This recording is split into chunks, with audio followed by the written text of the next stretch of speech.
Very very good evening to all of you. कैसे हैं आप लोग? तो साथियों,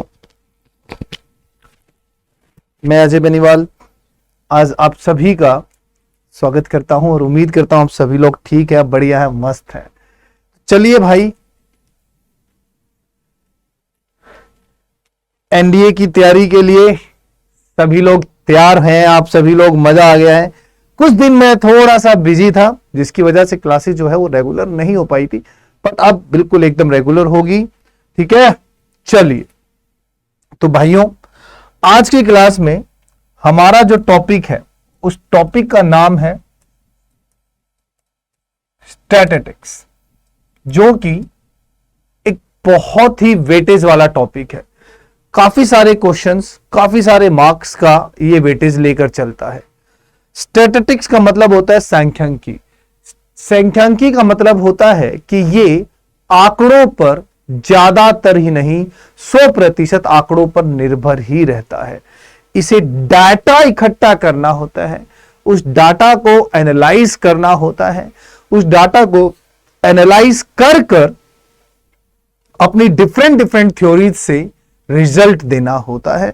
और स्टैटिस्टिक्स आपकी डे टू डे लाइफ में भी बहुत इंपॉर्टेंट रोल प्ले करता है। साथ ही साथ कोई भी बिजनेस ऐसा नहीं होता जो स्टैटिस्टिकल डाटा पे नहीं चलता। इवन एक कंट्री भी स्टैटिस्टिकल डाटा पर ही चलती है। डाटा का इन द सेंस आपकी मार्कशीट पे भी तो डाटा ही होता है, वो स्टैटिस्टिकल डाटा ही होता है। ठीक है, कि आपके फर्स्ट टर्मिनल में क्या मार्क्स थे, सेकंड टर्मिनल में क्या मार्क्स थे, तो उस तरीके से आपको फाइनल टर्मिनल में कितने मार्क्स मिलने हैं, आपको क्या मार्क्स चाहिए, वो सब स्टैटिस्टिकल के अंदर आता है। छोटी सी बेसिक से बात करते हैं। डाटा एक बहुत इंपॉर्टेंट यहां पर वर्ड है, और डाटा आजकल आप समझते हो कि डाटा की वैल्यू क्या है, डाटा की औकात क्या है। Data, the word data mean information और set of given facts. Data ऐसी इंफॉर्मेशन जो फैक्ट्स पर बात करती है, फैक्चुअल चीजों पर बात करती है, हाइपोथेटिकल सिचुएशंस पर बात नहीं करती। ये होगा, ये हुआ होगा, ये हो सकता है, नहीं, ये है और ये इसका एनालाइज है और ये इसका रिजल्ट है।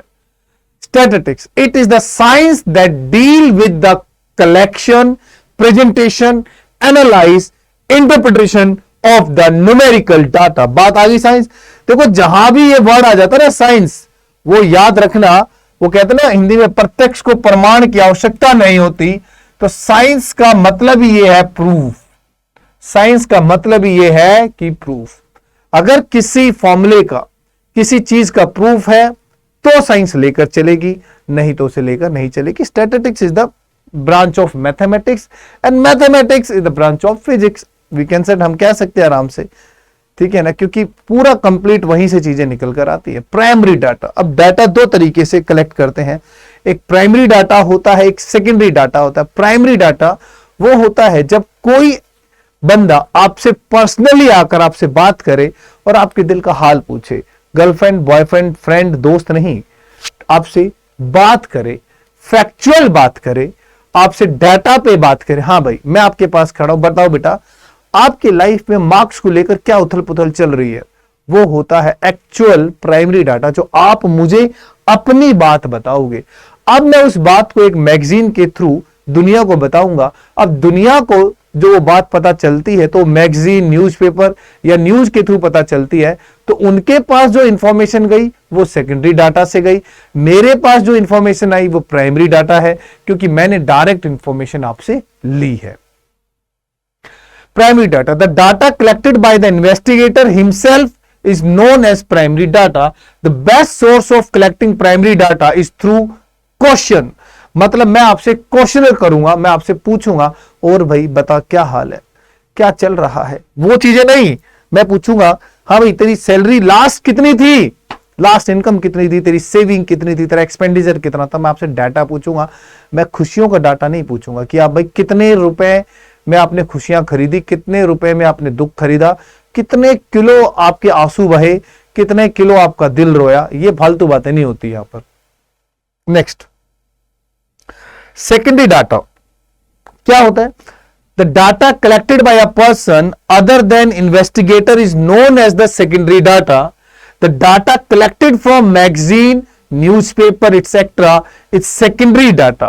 क्लियर हो गई बात? वो क्या कहलाता है? सेकेंडरी डाटा कहलाता है। वो क्या कहलाता है? सेकेंडरी डाटा कहलाता है। वो क्या कहलाता है? सेकेंडरी डाटा कहलाता है। ये याद रखिएगा भैया, सेकेंडरी डाटा कहलाता है। चलिए, the data collected from magazine, newspaper etcetera is secondary data. अब हमारे पास स्टैटिस्टिक्स में कई सारे टॉपिक्स हैं। तो पहला टॉपिक आता है measures of central tendency. Then हम पढ़ेंगे मेजर्स ऑफ डिस्पर्शन। समझ में आ रही है बात? तो मेजर्स ऑफ सेंट्रल डिस्पर्शन में हमारे सामने 5 चीजें होंगी। अर्थमेटिक मीन, ठीक है, ये बता देता हूं। ये रहा मेजर्स ऑफ सेंट्रल टेंडेंसी में अर्थमेटिक मीन पढ़ेंगे, ज्योमेट्रिक मीन पढ़ेंगे, हार्मोनिक मीन पढ़ेंगे, मीडियन पढ़ेंगे और हम पढ़ेंगे मोड। डन। तो कॉपी पेन लेकर बैठो, हमारा पहला टॉपिक यही है। चैप्टर 1 यहीं से शुरुआत होता है हमारे सामने।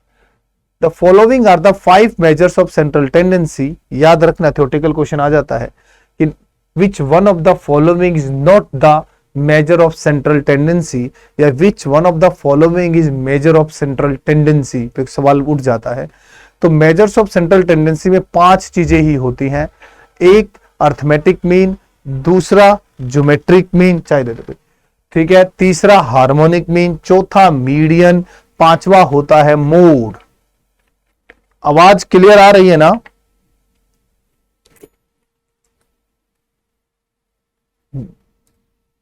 ठीक है, अब सुनिएगा, बड़े ध्यान से सुनिएगा, बड़े प्यार से सुनिएगा। होता क्या है बता रहा हूं, ध्यान से देखो। ऑब्वियसली बात है, जो चीजें निकलेंगी वो डाटा के बीच में निकलेंगी। मान लो आपके पास 2 ही डाटा है। डाटा आपके पास A एंड B, आपके पास 2 ही डाटा है A एंड B, ठीक है। आपको निकालना है अर्थमेटिक मीन। तो प्यारे बच्चों, अर्थमेटिक मीन होता है A plus B divide by 2। ऐसे ही अगर मुझे ज्योमेट्रिक मीन निकालना पड़े तो ज्योमेट्रिक मीन होता है A into B under the root. ऐसे ही बच्चों, मुझे अगर हार्मोनिक मीन निकालना पड़े तो वो होता है twice oblique 1 upon A plus 1 upon में B। ये हम 2 चीजों के बारे में बात कर रहे हैं, फॉर्मूलों को लेकर अभी हम बात में डिस्कस करेंगे। अब इसमें एक बहुत पॉसिबिलिटी, बहुत बढ़िया पॉसिबिलिटी होती है, वो आपको ध्यान रखनी है। Arithmetic mean is greater than equal to geometric mean is greater than equal to harmonic mean. ये एक बहुत बहुत बहुत इंपॉर्टेंट कंसेप्ट है, बहुत बहुत ज्यादा इंपॉर्टेंट कंसेप्ट है। Arithmetic mean is greater than geometric mean is greater than equal to harmonic mean. ये ध्यान रखना, ये मैं बता रहा हूं आपको।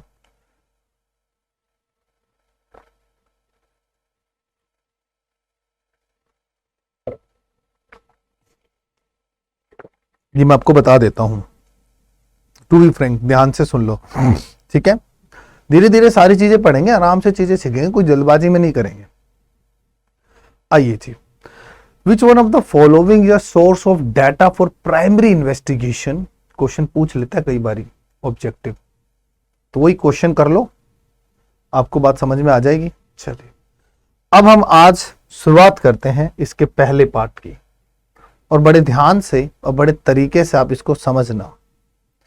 मेजर्स ऑफ सेंट्रल टेंडेंसी की हम बात समझते हैं। तो भैया, मेजर्स ऑफ सेंट्रल टेंडेंसी में सबसे इंपॉर्टेंट जो बात होती है वो होती है एवरेज, औसत।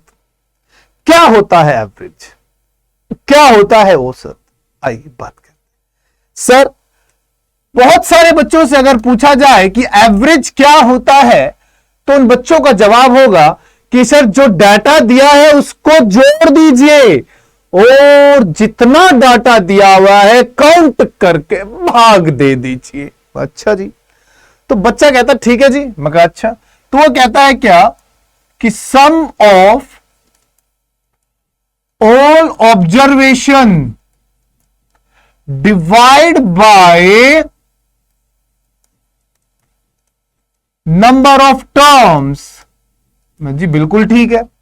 फिर एक कहता है कि sir summation x i equal to 1 to n 1 upon n। बजी बहुत बढ़िया सर, ये होता है। तो मेरा फिर क्वेश्चन आता है, तो फिर ये बता रे मंदबुद्धि कि फिर औसत का फॉर्मूला क्या होता है। फिर बंदा चुप, फिर वो साइलेंट। अरे मैंने फॉर्मूला ही तो बताया है। अरे सर यही तो होता है।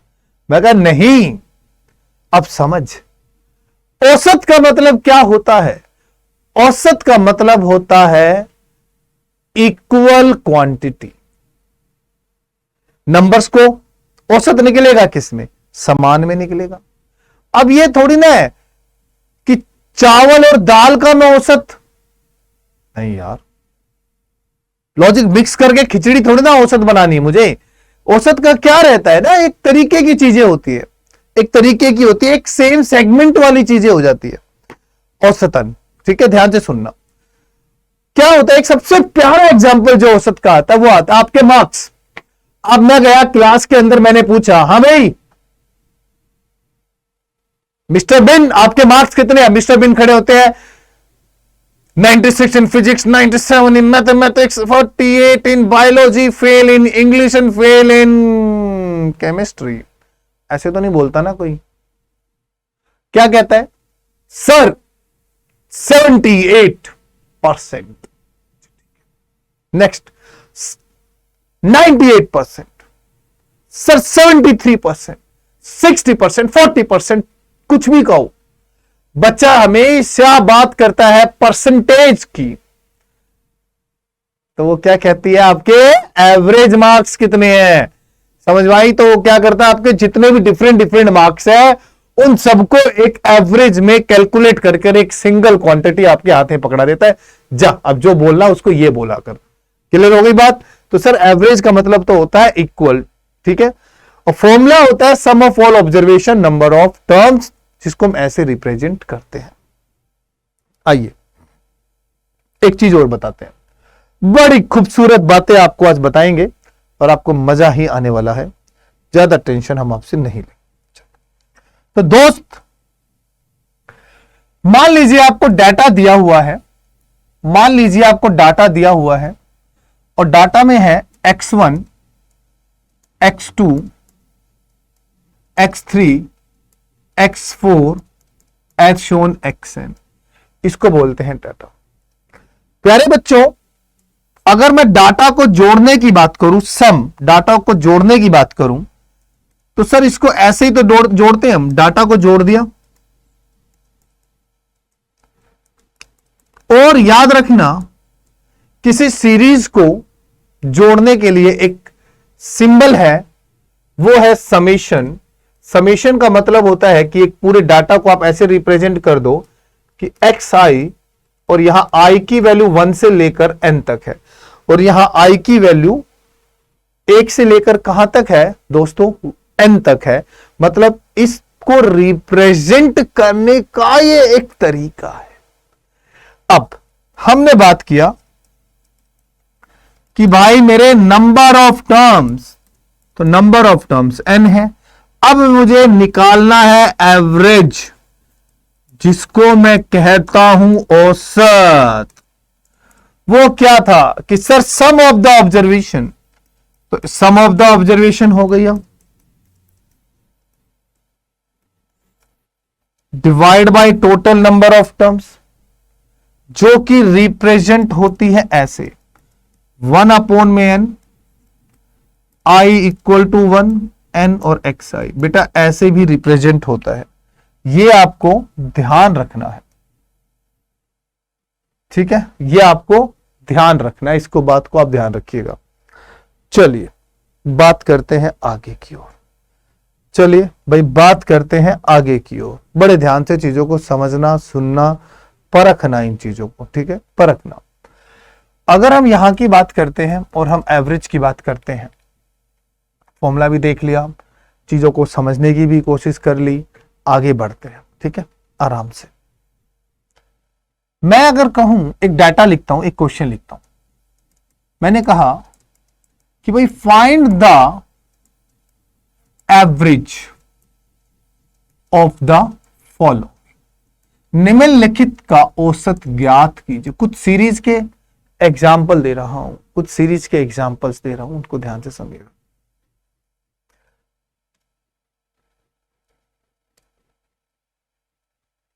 कि हमें तो मोहब्बत उनसे हुई जिनका एतबार ना जीत सके, कि हमें तो मोहब्बत भी उनसे हुई कि जिनका एतबार ना जीत सके, गुमराह होकर राहों में भटकते रहे, तेरी यादों के सहारे न जाने कितने लम्हे बीत गए, कब तलक तड़पाओगे सनम अब तो आ जाओ।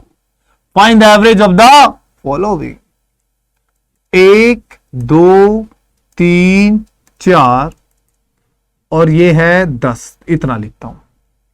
एक और लिख देता हूं, 2 और 3 5, 5 और 3 8 और 3 11 और 3 14 और 3 17 और 3 20। एक और लिख देता हूं, 12 24 36 120। देखो कभी भी औसत निकालनी हो ना, जब ऐसी संख्याएं दे रखी हो और औसत आपको निकालनी हो, तो औसत के सामने ना ड्रामा नहीं करना, औसत के सामने ड्रामा नहीं करना। दिख रहा है एक सीक्वेंस है, एक सीरीज है, जिनमें अंतर क्या है, बराबर है। अंतर क्या है, बराबर है। 1 2 3 4 से लेकर 10 तक, 2 5 8 11 14 17 20 तक है, 12 24 36 120 तक है। जब भी अर्थमेटिक प्रोग्रेशन दिखे तो औसत के लिए सभी ध्यान से सुन लो, फर्स्ट प्लस लास्ट, और इनको भाग कर देंगे किससे, 2 से। तो जी जनाब, अगर हम औसत की बात करें पहले वाले पार्ट की, तो सर औसत है 1 + 10/2, 11/2 मतलब 5.5। औसत की बात करें 2 + 20/2, 22 मतलब 11। औसत की बात करें तो 12 + 120/2। Done done done. ठीक है जनाब, आपको हो गई यस सर। तो पहला सवाल करते हैं, बढ़िया क्वेश्चन करते हैं। तो पहला सवाल करते हैं और बढ़िया क्वेश्चन करते हैं। ठीक है, तो किसी ने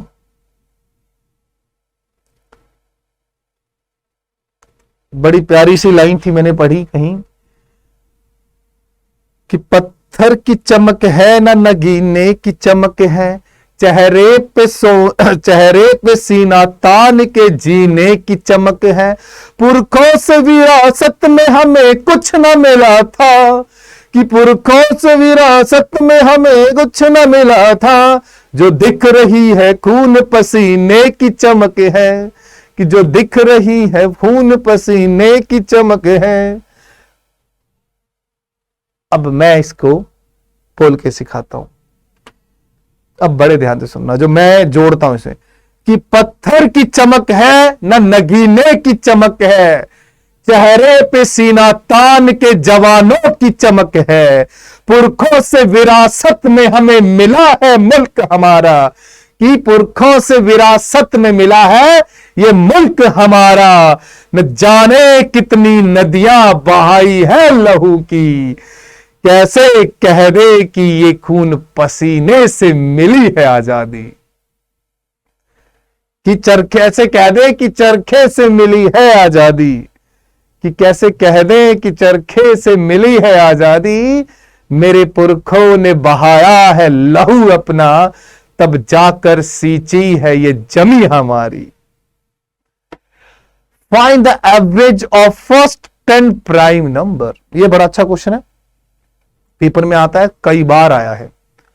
prime numbers, sir prime number start होते हैं 2 से, 2 3 5 और ये चलेंगे हमारे पास 29 तक।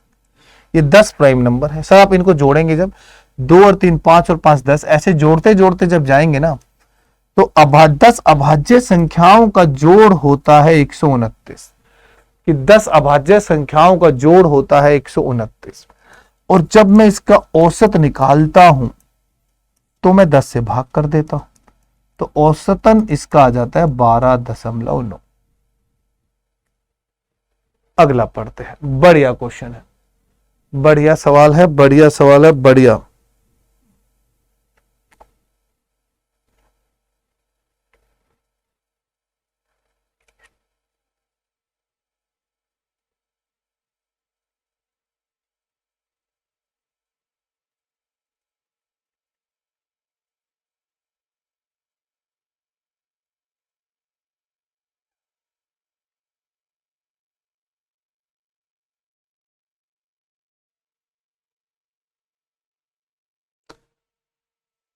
चलिए देखो भैया, तो इसमें ना 3-4 चीजें पढ़ाऊंगा। अब जैसे ओड इंटीजर से पहले मैं यहीं आ जाता हूं ना, मैं इसी में दिखा देता हूं, तो मैं एक सीन ही दिखा देता हूं बहुत प्यारा सा। मान लो, समझो, मजा आ जाएगा, ऐसे देख लो पूरा कि A B C D E F और जी कितने हैं दे रखे थे, ये तुम कर लेना, मैं यहां तक की बात कर दे रहा हूं, ठीक है। और मैं ये कह रहा हूं भाई, ये नेचुरल नंबर है, ठीक है, ये नेचुरल नंबर, कोई भी हमने एक नेचुरल नंबर ले लिए 7। अब इसकी एवरेज बतानी है, तो एवरेज देखो कैसे बताई जा सकती है। अगर नेचुरल नंबर है तो ऑब्वियसली बात है एपी में आएगा, तो first term plus last term divide by 2 से भी एवरेज निकल सकती है। सभी को अगर मैं जोड़ दूं,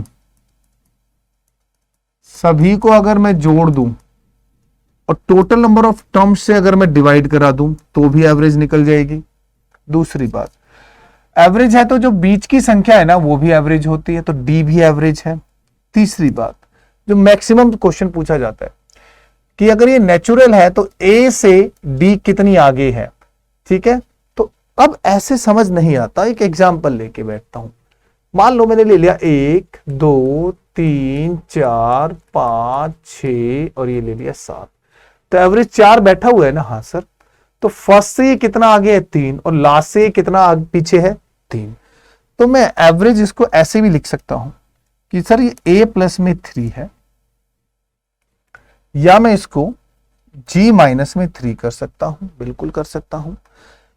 अब यहां जाओ, अब ये तुम्हें समझ में आ गया ना, अब इसका जवाब दे दोगे तुम आराम से। क्या कह रहे, A B C D are 5 consecutive odd integers, तो विषम संख्या लिख दो, 3 लिख दिया, 5 लिख दिया, 7 लिख दिया, 9 लिख दिया, 11 लिख दिया। औसत बैठा हुआ है 7, हाँ जी सर, जो कि 3 से कितना ज्यादा है 4, मतलब मैं कह सकता हूं a प्लस में 4। चेक करो ऑप्शन में है ये रहा। तो कई बारी औसत के सवालों को इस तरह से मोल्ड कर कर भी आपको ऑप्शंस में दे दिया जाता है। कहते हैं the arithmetic mean of the first 10 whole number. अब सुनो, अगर पहले 10 नेचुरल की बात कर दूं, पहले 10 नेचुरल की बात करूं तो फर्स्ट नेचुरल नंबर 1 होता है, 10वां नेचुरल नंबर 10 होता है, दोनों को टोटल करूंगा, 2 से भाग कर दूंगा तो 5.5 आ जाएगा। अगर मैं पहले 10 ओड नंबर कर दूं, पहले 10, तो पहला ओड नंबर 1 होगा, 10वां ओड नंबर 19 होगा, दोनों को जोड़कर मैं 2 से भाग कर दूंगा तो 10 ही आएगा। अगर मैं बात कर दूं 10 इवन नंबर की बात करूं, तो पहला इवन नंबर 2 होता है, 10वां इवन नंबर 20 होता है, भाग कर दूंगा तो 11 आ जाएगा। बड़ी कॉमन सेंस की वाली बात समझना। बट इस क्वेश्चन ने जो बात करी है वो होल नंबर की बात करी है, तो मेरे प्यारे भाइयों सबसे पहला होल नंबर 0 होता है और 10वां होल नंबर 9 होगा। अब इनको भाग करूंगा तो मेरे प्यारे दोस्तों जवाब आएगा 4.5। तो जवाब आएगा 4.5, जवाब आएगा 4.5। आगे आ जाते हैं। बहुत अच्छा क्वेश्चन है, बहुत ही प्यारा क्वेश्चन है, बड़े ध्यान से इस क्वेश्चन को सुन लो।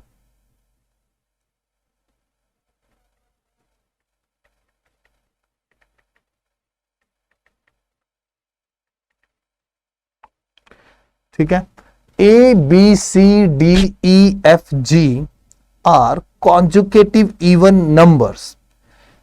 ठीक है, a B C D E f g are consecutive even numbers. J k l m n are consecutive odd numbers. The average of all the numbers, the average of all the numbers। अब ये दो चीजों को उन्होंने बांट दिया, दो चीजों को उन्होंने बांट दिया। अबे भाई कमेंट भी कर दो, कभी कभी हमें भी सीखने दिया करो, कभी कभी कुछ बोल भी लिया करो, गुमसुम होकर बैठ जाते हो। तो ये दो सीरीज पकड़ा दी, एक ये पकड़ा दी और साफ बोल दिया कॉन्जुकेटिव इवन नंबर, दूसरी पकड़ा दी कहता है कॉन्जुकेटिव ओड नंबर्स। अब कहता है दोनों सीरीज का औसत निकालना है, कुछ नहीं करना, दो सीरीज है, ठीक है, पहली सीरीज का एवरेज लेंगे, दूसरी सीरीज का एवरेज लेंगे, दोनों को जोड़ के 2 से भाग कर देंगे, कंबाइन एवरेज पे पहुंच जाएंगे।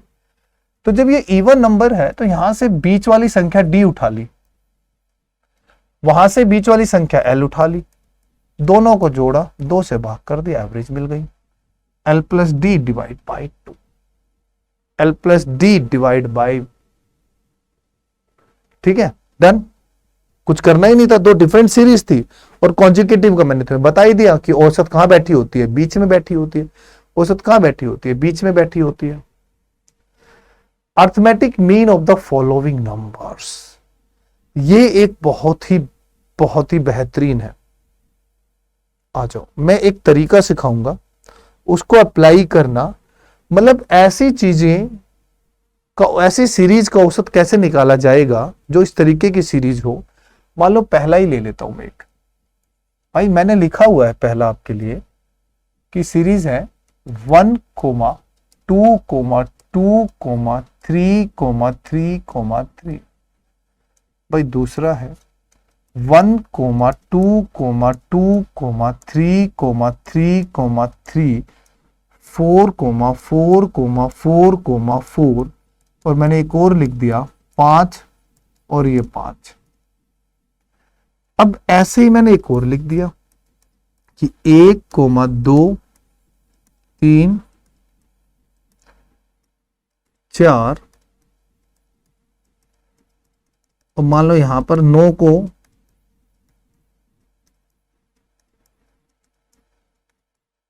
9 बार लिख दिया। सीरीज क्या कह रही है कि एक ऐसी सीरीज है कि 1 1 बार, 2 2 बार, 3 3 बार, 4 4 बार, 5 5 बार, 6 6 बार, 7 7 बार, 8 8 बार, 9 9 बार। अगर ऐसी सीरीज आ जाए तो इसकी औसत कैसे निकालोगे। तो मैं एक सबसे छोटा क्वेश्चन करा के दिखाऊंगा, पहले सिर्फ सबसे छोटे क्वेश्चन को पूरा एक्सप्लेन कर दूंगा, इसको समझो। डाटा को अगर मैं जोड़ने बैठ जाऊं, डाटा को अगर मैं जोड़ने बैठ जाऊं तो ऐसे लिखूंगा, और डाटा काउंट करूंगा तो 1 2 3 4 5 6, या मैं इसको ऐसे कर दूं, 1 1 बार है, 2 2 बार है और 3 3 बार। तो 1 1 बार मिला, 2 2 बार मिले और 3 3 बार मिले। तो टोटल काउंटिंग हो गई 3 और 2 5 और 1 6। यहां पर भी तो काउंट कर लो, 1 2 3 4 5 6 है, मैच हो रहा है, दिख रहा है, समझ आ रहा, ठीक है। आ जाते हैं फिर कि सर एक बात बताओ, ऐसे क्यों टोटल कर रहे हो। 1 को 1 लिखो, 2 और 2 4 होता है ना, हाँ होता है, तो 2 की पावर 2 लिख सकते हैं, हाँ। 3 3 6 3 9 होता है, हाँ। 3 की पावर भी तो 2 लिख सकते हैं, बिल्कुल। तो इसको लिख दोगे, क्या जा रहा है, और नीचे देखोगे 1 + 2 + 3 भी तो आ रहा है। अरे यार, ये तो मजा आ गया, ये ब्रेक हो गया, ये किसमें टूट गया, ये किसमें टूट गया कि ऊपर है sum of the square of the natural number और नीचे है sum of the natural number. तो इसका मतलब ये हुआ कि sum of the square of the natural number का फॉर्मूला याद है। ऐसा एक बच्चा नहीं है धरती पे जिसको याद ना हो कि 1 + 2 + 3 अप टू n, तो sum of the natural number होता है n + 1 divide by 2। Sum of the square of the natural number होता है n + 1 2n + 1 divide by 6। Sum of the cube of the natural number होता है n+1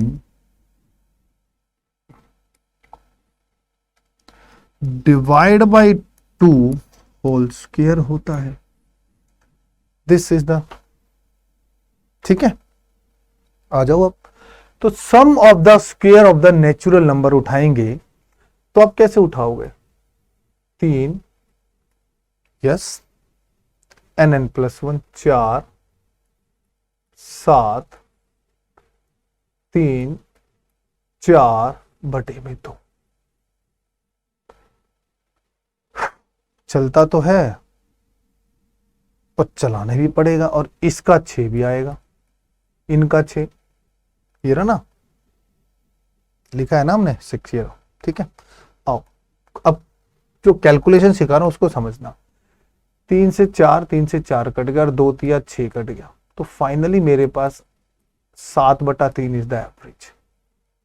अब उस 7 को अपने दिमाग में ऐसे तोड़ो, यहां 3 है, 3 से अगला नंबर 4 होता है, सर इन दोनों को जोड़ दो और 3 से भाग करा दो, औसत आ जाएगी। मौज कर दूंगा तुम्हारी। अब ऐसी सीरीज आ गई, सर आखिरी नंबर 5 है, सर 5 से अगला नंबर 6 होता है, 5 में सर 6 जोड़ दो 11, और सर 3 से भाग कर दो, एवरेज आ जाएगी। सर ऐसी सीरीज चल रही है, आखिरी में 9 है, 9 से अगली संख्या 10 होती है, सर 9 में 10 जोड़ दिया 19, और सर 3 से भाग कर दो, औसत आ जाएगी। सर इससे बढ़िया तरीका कोई नहीं है। पूरा कंसेप्ट समझा दिया मैंने और फिर आपको डायरेक्ट तरीका बता दिया। मौज हो जानी चाहिए, एकदम खुश हो जाना चाहिए कि सर आग लगा देंगे अब तो। और जैसे यहां पर बैठा कौन है? 7 बैठा है, 7 से अगली वैल्यू 8 होती है, 7 में 8 जोड़ दिया 15, 15 को 3 से भाग करूंगा, बचेगा 5, और सर यही रिमाइंडर, यही मेरा औसत है। तो 5 इज द राइट आंसर। तो सही जवाब जो है वो 5 है। तो सही जवाब है वो क्या है? 5 है।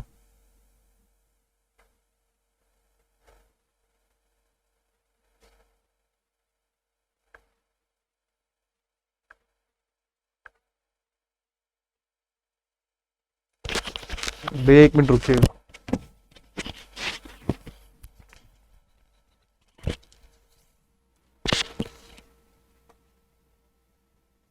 हेलो,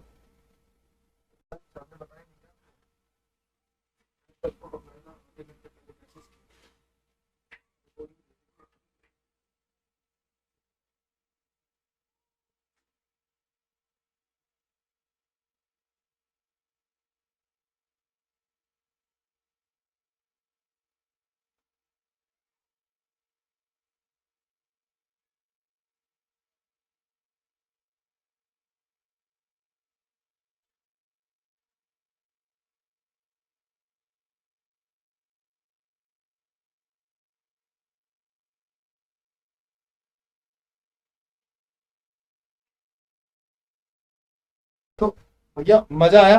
पढ़ के देखो, क्लियर है ना? कंसेप्ट क्लियर हुआ तो समझ में आ गया अच्छे से। अब ये हो गया, यहां तक आ जाते हैं। अब हम नेक्स्ट की बात करते हैं। तो चीजें इजी है, क्वेश्चंस भी इजी होते हैं। एवरेज बहुत इंटरेस्टिंग टॉपिक है यार।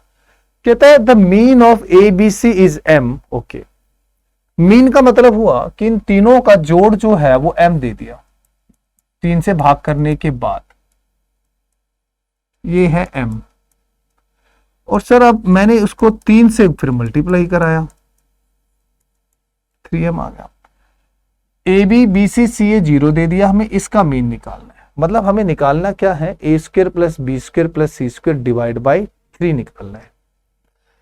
तो इन दोनों तरफ अगर मैं स्क्वायर करता हूं तो मेरे पास आता है a का स्क्वायर प्लस में b का स्क्वायर प्लस में c का स्क्वायर, फॉर्मूले में 2ab प्लस में bc प्लस में ca, और यहां आ जाता 9m का स्क्वायर।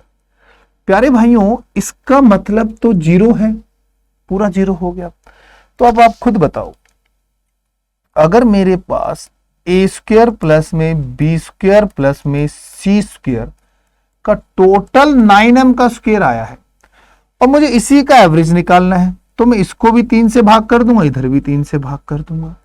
तो दोस्तों, क्या सवाल का सही जवाब 3m² नहीं होगा? क्या सवाल का सही जवाब 3m² नहीं होगा? बिल्कुल होगा। आइए एक चीज और समझाता हूं, अच्छे से समझना, ठीक है। एक चीज बहुत खूबसूरत समझाता हूं। एवरेज निकाल रहा हूं, जरूरी नहीं है डाटा में सीक्वेंस हो या ना हो। अगर एपी है तो सीधा आ जाता है, अगर एपी नहीं है तो आपको सबको जोड़ना ही पड़ेगा और फिर उसको नंबर ऑफ टर्म से भाग करना ही पड़ेगा। एक एग्जांपल के थ्रू कुछ चीजें बताने की कोशिश करूंगा। मान लो एक डाटा ले लिया हमने 12, 3, 15 और 3, 18, बस इनकी बात करते हैं, ठीक है। जनरल बात कर लेते हैं। 12 में 18 जोड़ते हैं 30 होता है, 30 में 15 जोड़ते हैं 45 होता है, 45 को 3 से भाग करते हैं 15 आता है। तो इस समय मेरे पास जो औसत है, यहां पर जो इस डाटा का एवरेज है वो 15 आ रहा है। यस, अगर मैं हर नंबर में 2 बढ़ा दूं, 14 कर दूं, 17 कर दूं और 20 कर दूं, कर दिया, तो भी इन दोनों का जो टोटल है वो 17 होगा या नहीं होगा? एवरेज 17 आएगा। अगर सब में से 3 घटा दूं, 9 घटा दिया, 12 घटा दिया, 15 घटा दिया, कहोगे सर बिल्कुल, तब भी आपका औसत 12 होगा? बिल्कुल होगा। 12 होगा? बिल्कुल होगा। अगर मैं सबको 2 से गुना करा दूं तो 24, 30, 36, तो एवरेज चेक करो 30 आ रही है आपको। अब ध्यान से देखना, जब मैंने डाटा में 2 बढ़ाया तो औसत में कितना बढ़ा? 2 बढ़ा? हाँ यार बढ़ा। जब डाटा में से मैंने 3 कम किया तो चेक कर, तेरी औसत में से भी कितना कम हुआ? 3 कम हुआ ना। जब मैंने डाटा को 2 से गुना कराया तो तेरी औसत भी देख 2 से गुना हुई। इसका मतलब यह होता है जो छेड़खानी मैं डाटा में करूंगा, एग्जैक्ट छेड़खानी कहां हो जाएगी? औसत में। इतना ध्यान रखना। तो सर पहला सवाल पढ़ते हैं कि 20 संख्याओं का औसत जो है वो दे रखा है y। हर संख्या में से अगर 101 घटा दूंगा तो नया औसत भी पहले औसत से 101 कम होगा। तो इसका मतलब यहां पर जो नया औसत होगा वो होगा y माइनस 101। डन हो गई बात। अगला पढ़ते हैं। यह भी एक बहुत है, इसको सम ऑफ डेविएशन भी कहा जाता है। It always B 0। एग्जाम्पल से सिखाऊंगा इसका मतलब क्या होता है, समझ में आएगा। मान लो भाई मेरे आपको xi दे दिया 2 और 3 5 और 3 8 और आपको x बार निकालना था, तो आप first term plus last term divide by 2 करेंगे तो 5 आ जाएगा। क्लियर हो गया। और अब आपको अगर xi में से x मीन माइनस करके अगर जोड़ना है तो आप जोड़ोगे। 2 माइनस 5 माइनस का 3 होता है, 5 माइनस 5 0 होता है, 8 माइनस 5 3 होता है। और चेक कर तू, इसका जोड़ हमेशा ही 0 आता है, हमेशा ही।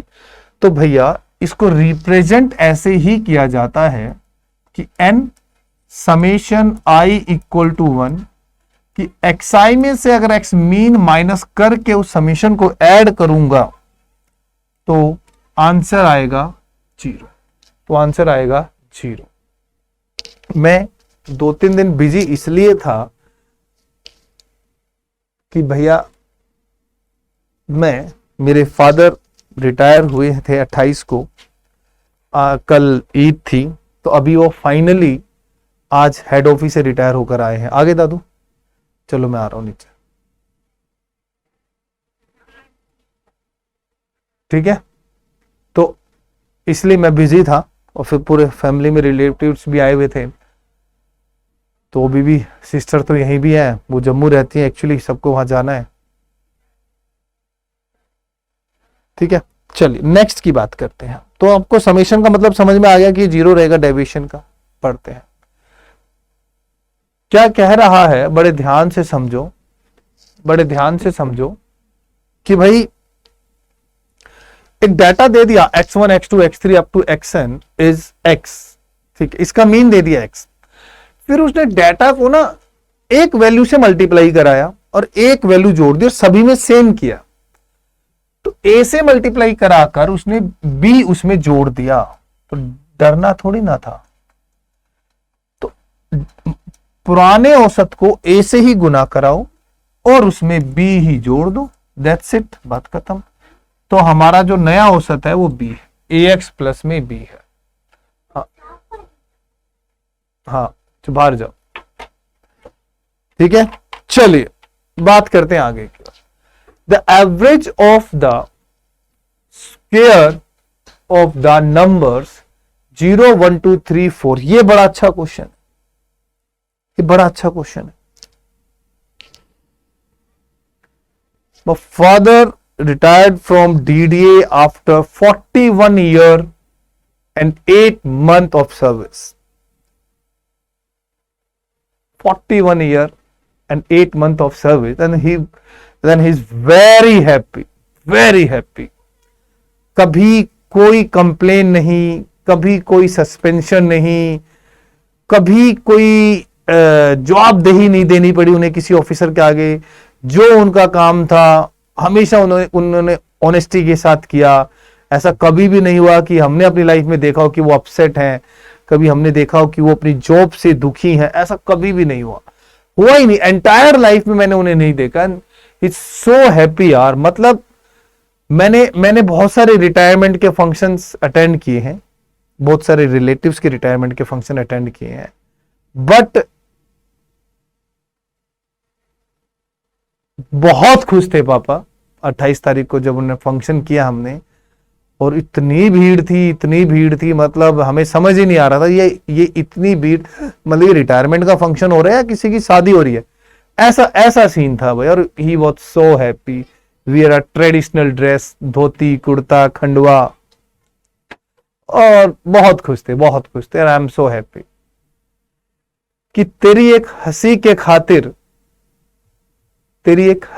खातिर मैं अपने सारे आंसुओं को पी जाऊं, कि तेरी एक हंसी के खातिर मैं सारे आंसुओं को पी जाऊं, तेरी एक मुस्कुराहट के खातिर मैं दुनिया से भिड़ जाऊं, तेरे कदमों में शीश निवार दूं,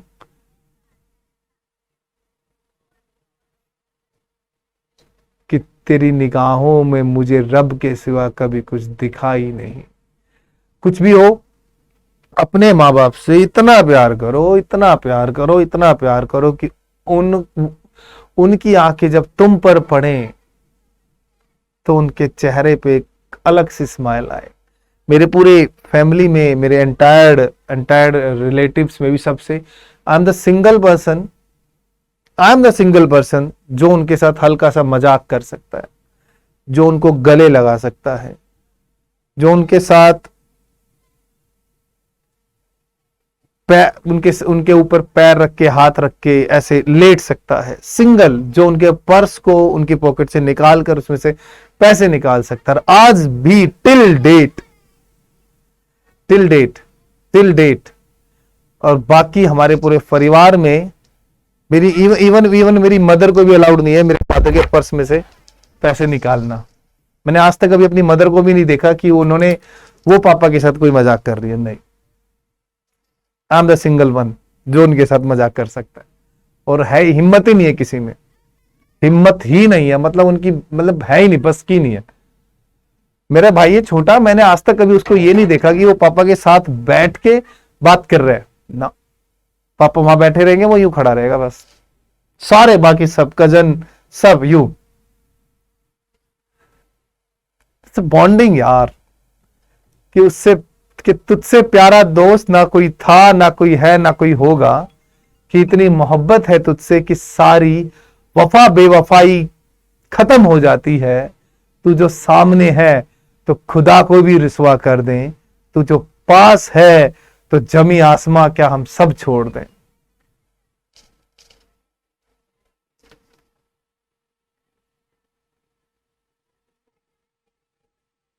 ठीक है, चलो the average of the square of the numbers की बात करते हैं। तो बेटा इनको जोड़ दो बस, 0 1 का स्क्वायर, 2 का स्क्वायर और अब 2n का स्क्वायर। अब 0 के आने से सम पे कोई फर्क नहीं पड़ेगा, ये तो तय हो गई। ठीक है, जीरो के आने से सम पे कोई फॉर्मूला नहीं पड़ेगा, तो इसका जोड़ जो होगा वही लिख दो, n, n+1, 2n+1 divide by 6।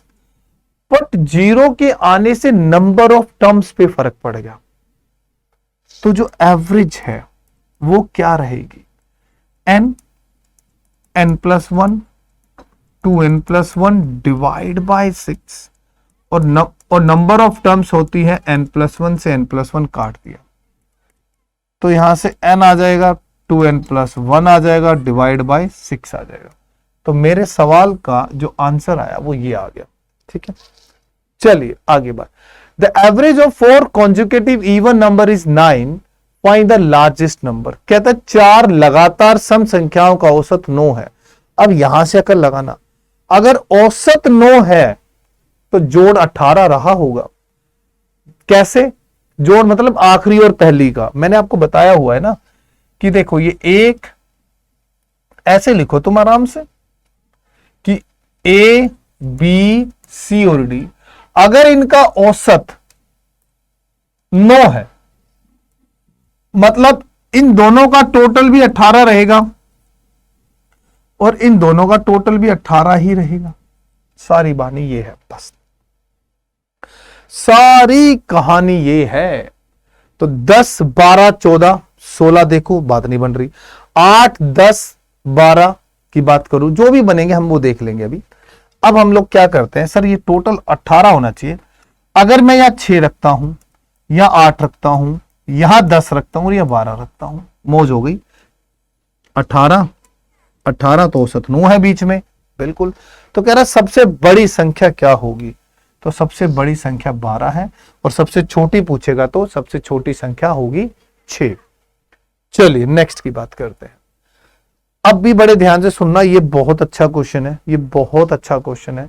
Average में ऐसा क्वेश्चन, मीन में, इसको हम जो टॉपिक पढ़ रहे हैं वो मीन पढ़ रहे हैं, मीन। ऐसे सवाल आने की उम्मीद बड़ी ज्यादा होती है आपके पेपर में।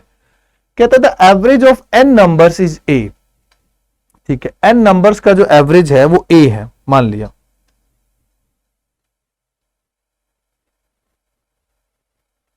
ठीक है, the average of n numbers is a, the first number is increase by 2, second one is increase by 4, the third one is increase by 8 and so on. The average of the new number. Logic को सुनो क्या कहना चाह रहा है। जो increase कर रहा है ना, पहला 2 से किया है, दूसरा 4 से किया है, और तीसरा इंक्रीज किया है उसने 8 से, और तीसरा इंक्रीज किया है उसने 8 से।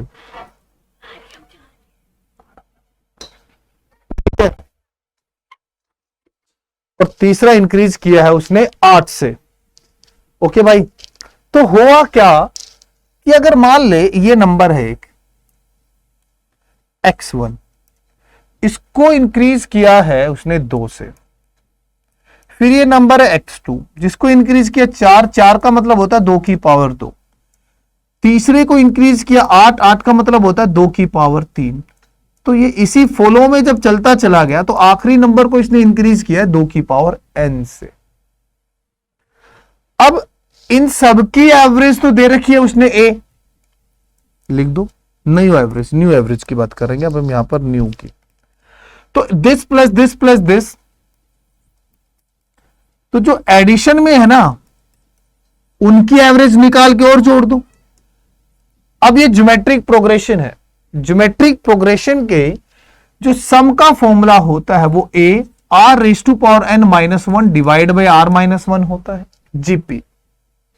तो फर्स्ट टर्म यहां पर 2 है, 2 लिख दिया। कॉमन रेशियो 2 की पावर 2 को 2 से डिवाइड कराऊंगा 2 ही आएगा, 2⁻n-1 है और 2 -1। तो आपने चेक किया मेरे भाई, यहां पर ये तो सम आया, औसत के लिए n हो आएगा।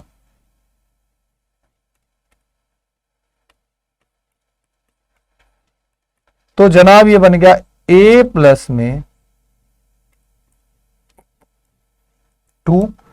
2⁻n-1 और डिवाइड बाय n बन गया। यही था क्वेश्चन और ये रहा आंसर। ठीक है भैया, तो चलिए यहां तक करेंगे, उसके बाद आपका ये होमवर्क है। एक क्वेश्चन और था, नहीं बस इतना ही करना अभी।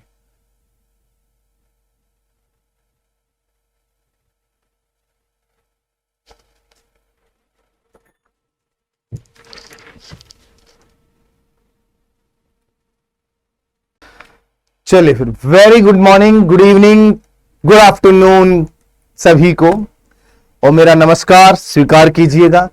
चलिए आज हम स्टार्ट करने जा रहे हैं स्टैटिस्टिक्स का मीडियन एंड मोड का पोर्शन। ये मेजर्स ऑफ सेंट्रल टेंडेंसी के लास्ट के 2 पार्ट हैं जिनको आज हमें करना है। मीडियन होता क्या है, आइए पढ़ते हैं। Median is a value which divide the series in 2 parts. Median एक ऐसी वैल्यू होती है, ध्यान से सुनिएगा, एक ऐसी क्या होती है वैल्यू जो डिवाइड करती है सीरीज को इन 2 पार्ट्स।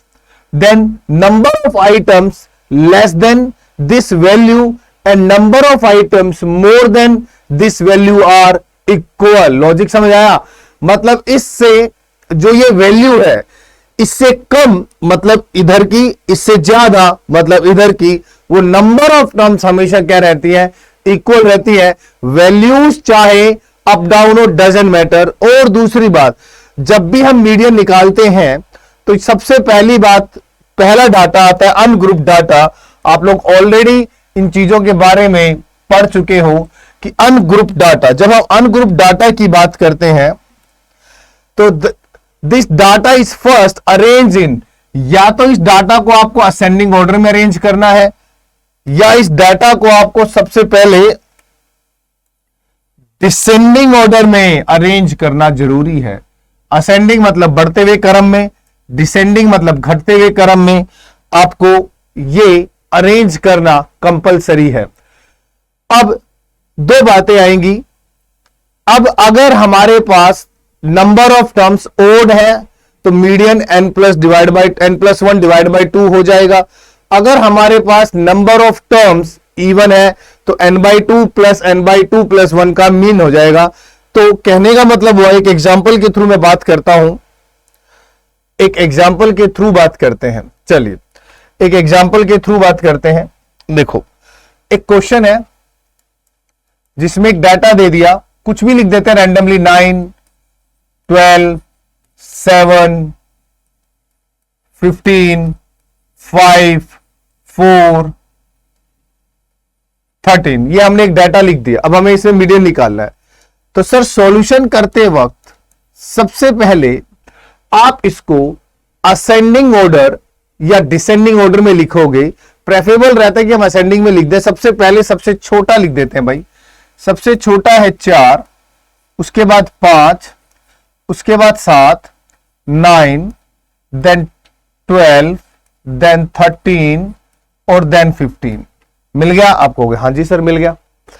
अब देखो बेटा, टोटल नंबर ऑफ टर्म्स 1, 2, 3, 4, 5, 6, 7। तो जो मीडियन बनेगा वो बनेगा n+1 by 2th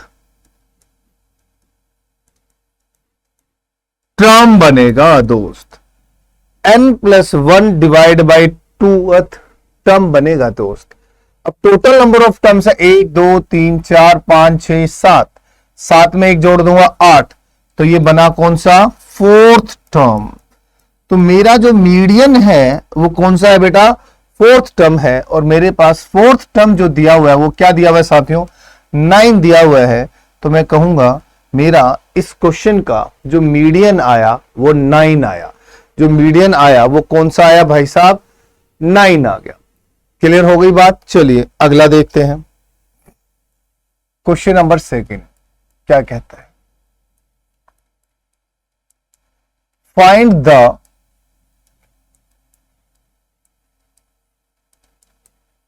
median of 17, 13, 9, 4, 11, 15, 21, 17। ठीक है, सॉल्यूशन की बात कर लेते हैं भाइयों। सबसे पहले हम इसको असेंडिंग ऑर्डर में लिखेंगे, मतलब छोटे से बड़े पर हम इसको लिखना चाहेंगे।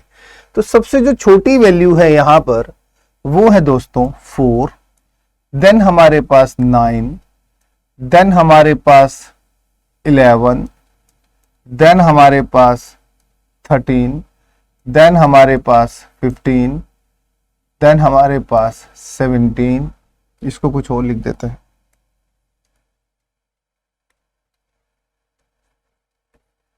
चलिए 17, then we have 21, then we have 27। Done, यहां तक बातें क्लियर, आवाज बिल्कुल साफ आ रही है, मुझे जरूर बता दीजिएगा। काउंट करते हैं 1 2 3 4 5 6 7 8। तो आपने देखा जो नंबर ऑफ टर्म्स है वो 8 है, और 8 क्या है दोस्तों, इवन है। और 8 क्या है दोस्तों, इवन है। 8 क्या है दोस्तों, इवन है, ठीक है। तब तो मीडियन जो होगा, तो जो मीडियन होगा ना भाई मेरे, वो होगा n/2 प्लस n/2 प्लस में 1 का एवरेज। आ जाओ, तो दोस्त n/2 मतलब fourth term, first second third, मैं लिखता हूं इधर कि ये फोर्थ प्लस में फिफ्थ का एवरेज।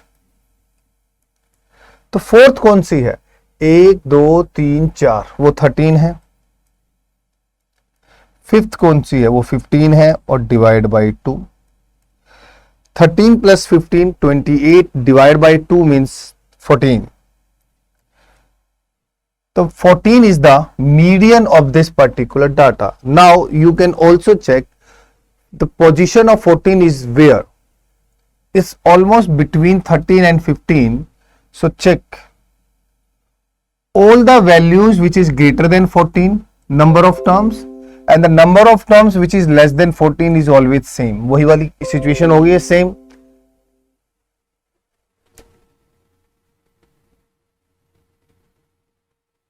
ठीक है, चल रही है क्लास आराम से, कोई प्रॉब्लम तो नहीं है ना।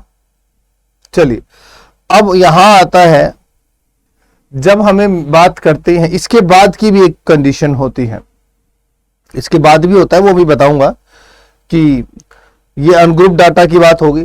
फिर डिस्क्रीट सीरीज भी कई बार दी जाती है कि आपको XI दे देगा, आपको FI दे देगा, तो वहां हमें एक्चुअली कॉम्युलेटिव फ्रीक्वेंसी निकालनी पड़ती है।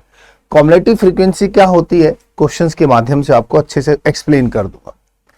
फिर आ जाते हैं एक बारी हम ग्रुप डाटा पे। सर अब हम बात करते हैं फॉर ग्रुप डाटा। कहता है first of all find the cumulative frequency. देखो क्या निकालेंगे, कॉम्युलेटिव फ्रीक्वेंसी निकालेंगे, ठीक है ना। Column frequency, cumulative frequency column बनाओ एंड ऑब्टेन एन। एन क्या होता है, समीशन ऑफ एफ। एन क्या होता है, summation of F. And find n/2। Process है, प्रोसेस है। See the cumulative frequency just greater than n/2 and thus determine the class. This class is known as the median class. Finally apply this formula. अगर मैं चाहूं तो इस फॉर्मूले को अलग तरीके से भी लिख सकता हूं, आप अपने तरीके से भी इस फॉर्मूले को लिख सकते हैं, ठीक है। हम जनरली जो फॉर्मूला लिखते हैं वो यही लिख देते हैं, ठीक है दोस्त। अब मैं इसको करता हूं आराम से, क्वेश्चन के थ्रू करेंगे हम लोग। ये आपको पूरा मतलब एक्यूरेट है, चीजें मिली हुई हैं सारी, तो हम मोड को बाद में देखेंगे, पहले हम क्वेश्चंस देखते हैं मीडियन के। पहला क्वेश्चन, चलिए। Let variate x takes value, what is the median. तो आपको मीडियन बताना है। इंडिविजुअल सीरीज है, मैंने आपको सिखा दिया है, फिर भी मैं एक क्वेश्चन और करा देता हूं। इसको आप ऑर्डर में लिख दो, जो इसका ऑर्डर है पर्टिकुलर 2 2 3 3 4 5 7 9 10। 1 2 3 4 5 6 7 8 9 3 3 6 3 9, ठीक है। अब मीडियन दे रहे हैं दोस्त। अब यार एक बात बताओ, 4 टर्म यहां छोड़ दो, 4 टर्म यहां छोड़ दो, जो बीच में बैठा वो मीडियन आ गया, तो आपका इंडिविजुअल सीरीज का मीडियन आ गया 4। अगला पढ़ता है, what is the median of the distribution. कहता है अब जो एक डिस्ट्रीब्यूशन दिया है इसका मीडियन चेक कर लेते हैं एक बार और। सॉल्यूशन की बात कर लेते हैं। सबसे छोटी वैल्यू 2, 3, 4, 5, 6, 7, 9। अब हमने देखा जो नंबर ऑफ टर्म्स हैं वो इवन है, 3, 3, 6, 7, अच्छा नहीं 7 वही है, तो यही आ गया मीडियन। बीच की वैल्यू आ गई 5 आ गया। यहां तक तो समझ में आ रहा होगा ना, इजी है, हम ऑलरेडी डिस्कस कर चुके हैं कि इंडिविजुअल सीरीज को हम लोग मीडियन कैसे निकालते हैं। आइए पढ़ते हैं। The observation they the, okay, the arrange in ascending order, ठीक है, what is the value of x, okay, is the median of the data is 63। अब क्या हुआ, वहां पर एक अननोन फिगर दे दी, अननोन फिगर के बाद आपको मीडियन बता दिया है कि जो मीडियन है वो 63 है। अब यार प्रॉब्लम सिर्फ ये है कि हमको इसको असेंडिंग ऑर्डर में लिखना है और एक्स जो what is the value of x हमें बतानी है। चलो हम स्टार्ट करते हैं। अब हमें एक्चुअल में जनरल में नहीं पता कि छोटी बड़ी क्या है, बट ये दिखाई दे गया कि सारी वैल्यूज जो है आंसर्स हैं वो बड़े हैं। इसका मतलब एक्स जो है कहीं ना कहीं बीच में ही आ रहा है। लिख देते हैं भाई फिर सबसे छोटी वैल्यू। अच्छा इसने तो दे ही रखा है, ऑर्डर में ही दे रखा है यार, प्रॉपर ऑर्डर दे रखा है, are arranging in ascending order दे ही रखा है, अरेंज करके दिया हुआ है, ठीक है। 1 2 3 4 5 6 1 2 3 4 5 6 7 8 9 10।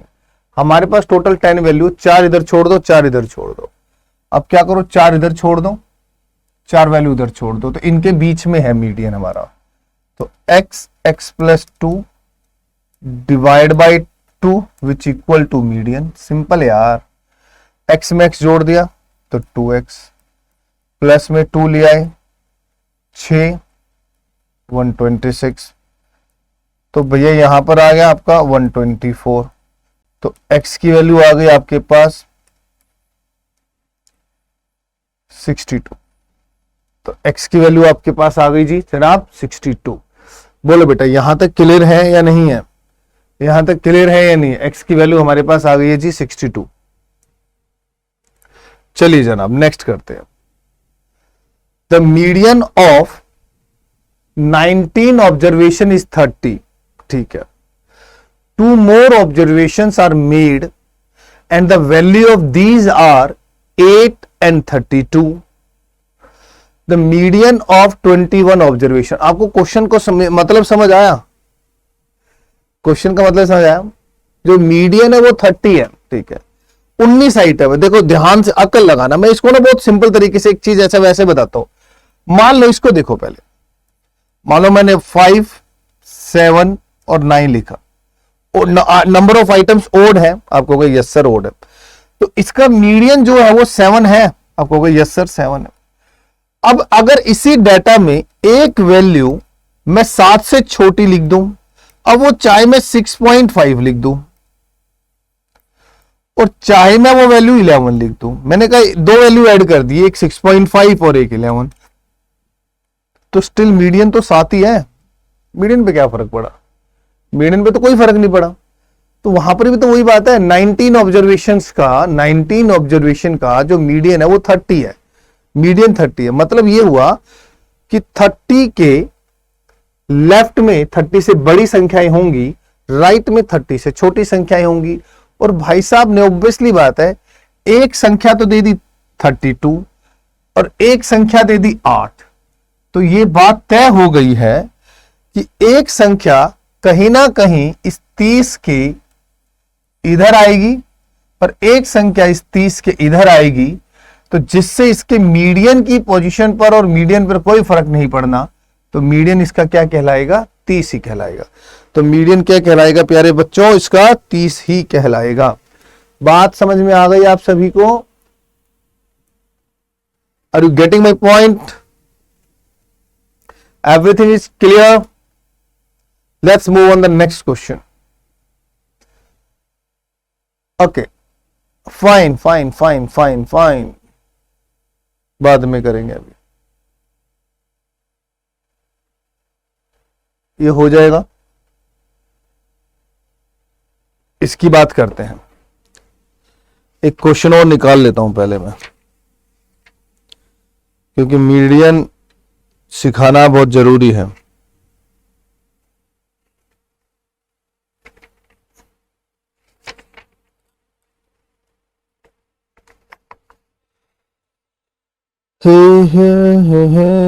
एक क्वेश्चन पहले मैं डिस्क्रीट सीरीज का देख लूं बेटा, डाटा चेक करना पड़ेगा मुझे, कोई क्वेश्चन निकाल लेता हूं मैं। रुको 2 मिनट वेट करो।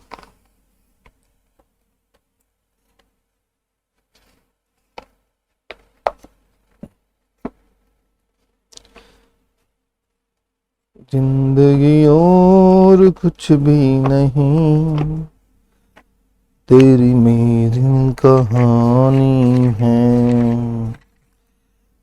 एक क्वेश्चन निकाल लूं किसी स्टैटिस्टिक्स की बुक से, ताकि तुम्हें मैं वर्बली एक क्वेश्चन बता सकूं।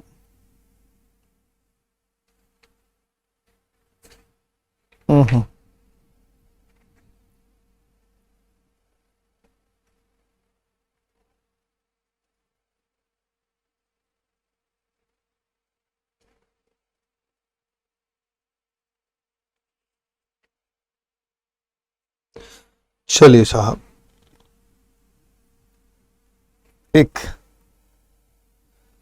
क्वेश्चन समझा रहा हूं और उसको देखिएगा पहले, ये बाद में कर लेंगे। एक क्वेश्चन है और समझिएगा। कहते भाई क्लास इंटरवल दिया हुआ है आपको, और भाई फ्रीक्वेंसी दी हुई है आपको। तो जो क्लास इंटरवल है सर, वो ठीक है, वो है 15 to 20, 20 to 25, 25 to 30, 30 to 35 और 35 to 40, and the number of students is 6, 7, 9, 8, 10. First of all, we have to find the cumulative frequency.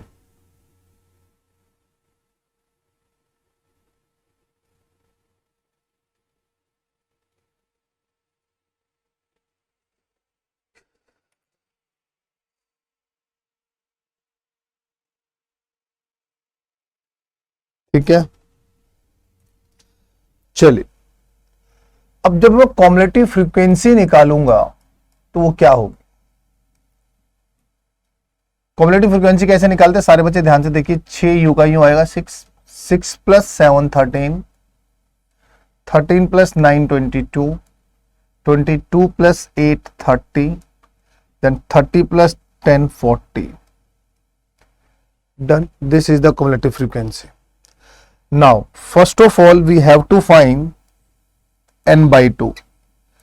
n by 2 check करेंगे तो 40 by 2 which 20. Now the 20 lies in which frequency? This frequency is through 13, about 13 up to 22. Everything lies in this class interval. Now this is the class line. So frequency, this is called our cumulative frequency. This one is called our lower limit. Too simple यार।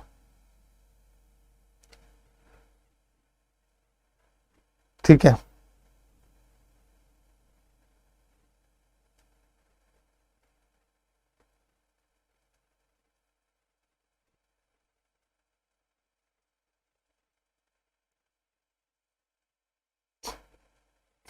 Check करो जल्दी फटाफट।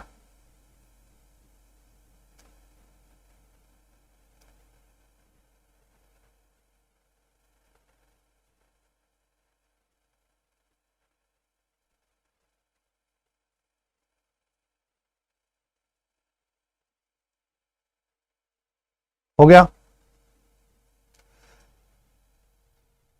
चलिए, तो median के लिए हम लोग एक फॉर्मूला ये भी लिखते हैं, ज्यादा इजी रहता है। Lower limit cumulative frequency minus में फ्रीक्वेंसी डिवाइड में फ्रीक्वेंसी इनटू में एच। लोअर लिमिट हमारे पास 25 है, 13 माइनस 9 डिवाइड बाय 9 इंटू में एच कितना है 5 है, तो 25 13 से 9 गए 4 पंजे 20, 20/9।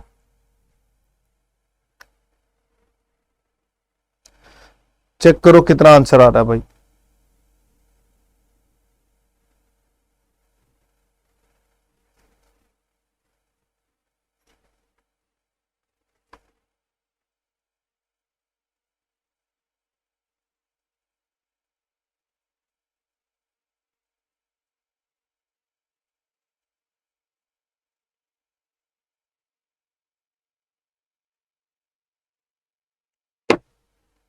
चेक करो जल्दी जल्दी।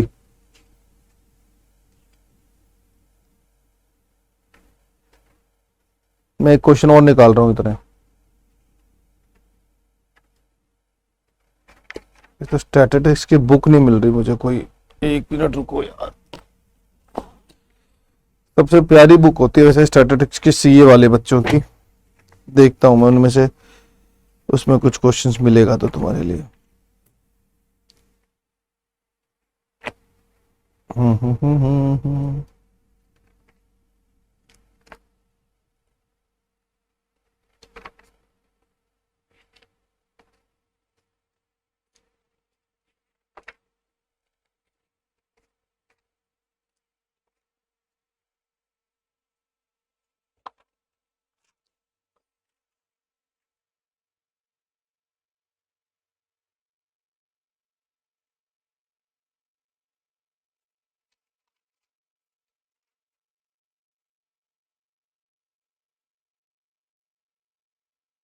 हम निकाल क्या रहे हैं?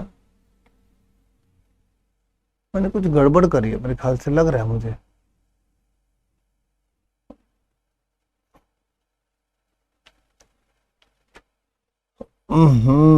हमने चीजें ना कुछ गड़बड़ कर दी।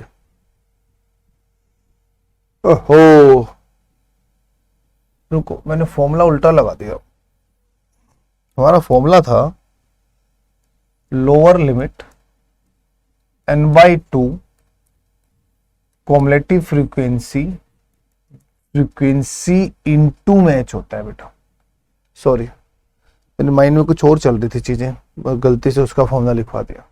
तुमसे पहले भी मैं कुछ पढ़ा रहा था कोई क्लास, ये है।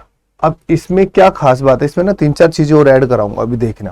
तो हमारे पास जो लोअर लिमिट है वो है क्या, लोअर लिमिट ये रही 25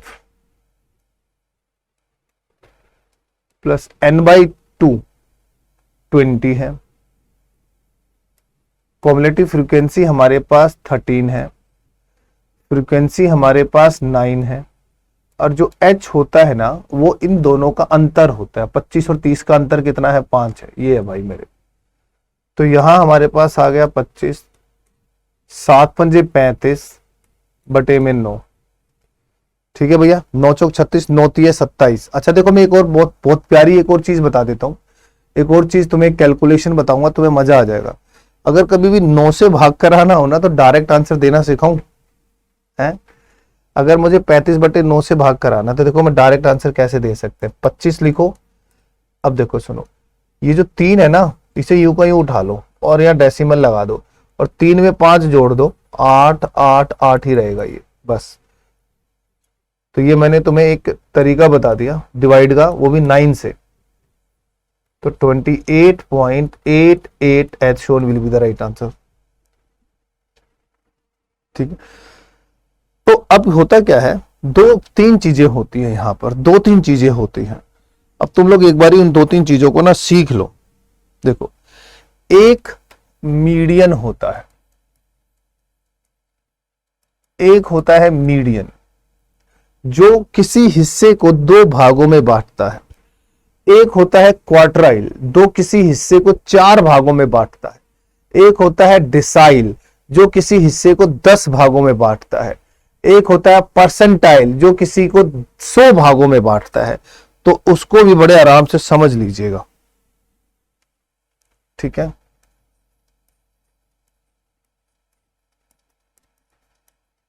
क्वार्टाइल्स होगा, एक हमारे पास डिसाइल होगा, ठीक है। सिमिलरली कुछ कह रहा है, हाँ भाई कुछ बोल रहा है तो बता दे। परसेंटाइल,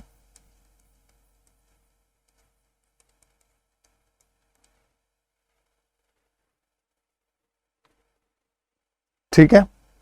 अब मीडियन के लिए जो फॉर्मूला है,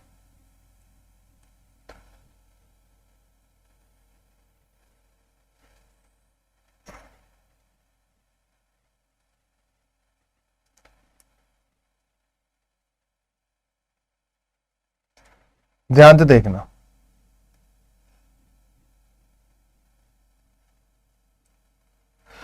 तीन टाइप की सीरीज होगी। जब हमारे पास इंडिविजुअल सीरीज होती है, जब हमारे पास क्या होती है भाई मेरे, इंडिविजुअल सीरीज होती है,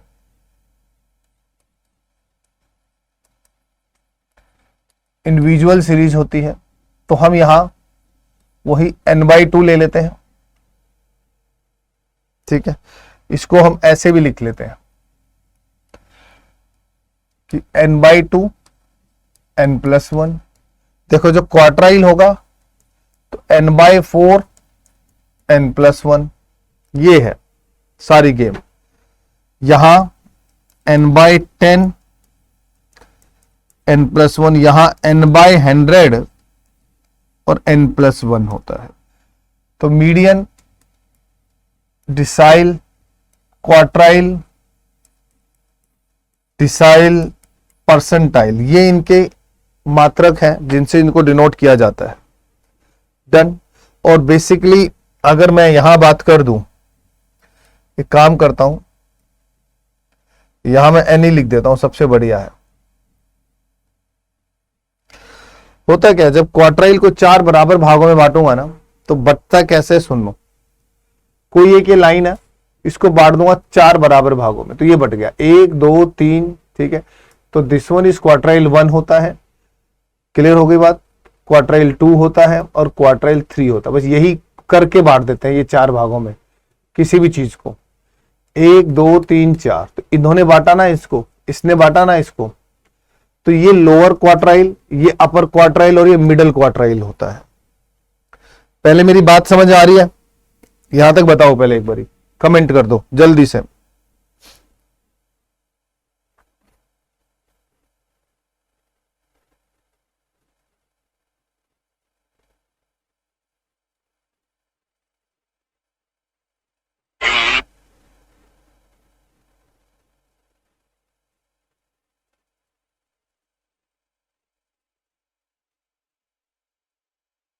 जल्दी से,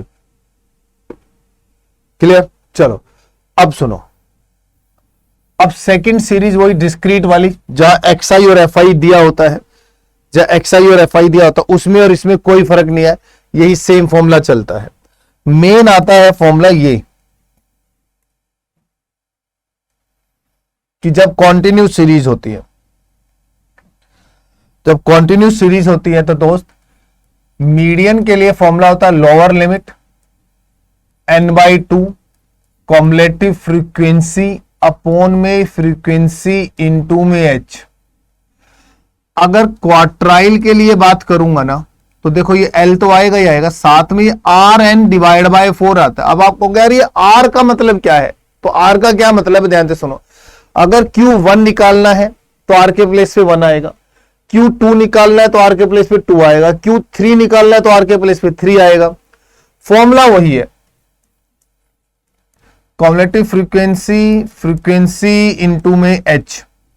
मेरे प्यारे भाई डिसाइल निकालना है तो lower limit R n divide by 10 होता है, cumulative frequency divide by frequency into में h होता है।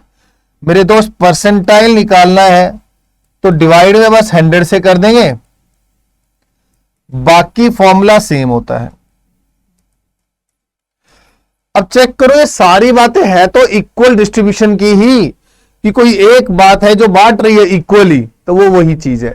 तो यहां पर एक खास बात क्या रही कि अगर मैं क्वार्टाइल 2 निकालूं, डिसाइल 5 निकालूं और परसेंटाइल 50 निकालूं, पीछे आओ, यहां अगर 2 होगा तो 2 डिवाइड 4 है तो 1/2 आ जाएगा, 5 होगा 5 दूनी 10 1/2 आ जाएगा, 50 होगा 50/100 1/2 आ जाएगा, और 1/2 किस में रहता है, n/2 में रहता है। तो भैया एक बात रह गई कॉमन कि quartile decile percentile it always be equal to median. तुम्हारे सिलेबस में कभी कभी गलती से सिर्फ ये वाली चीज पूछ ली जाती है, सिर्फ ये वाली चीज पूछ ली जाती है, या आपसे फॉर्मूला पूछ लिया जाता है, बाकी कुछ नहीं पूछा जाता, या आपसे फॉर्मूला पूछ लिया जाता है। बोलो भैया यहां तक क्लियर हुआ, बताइए।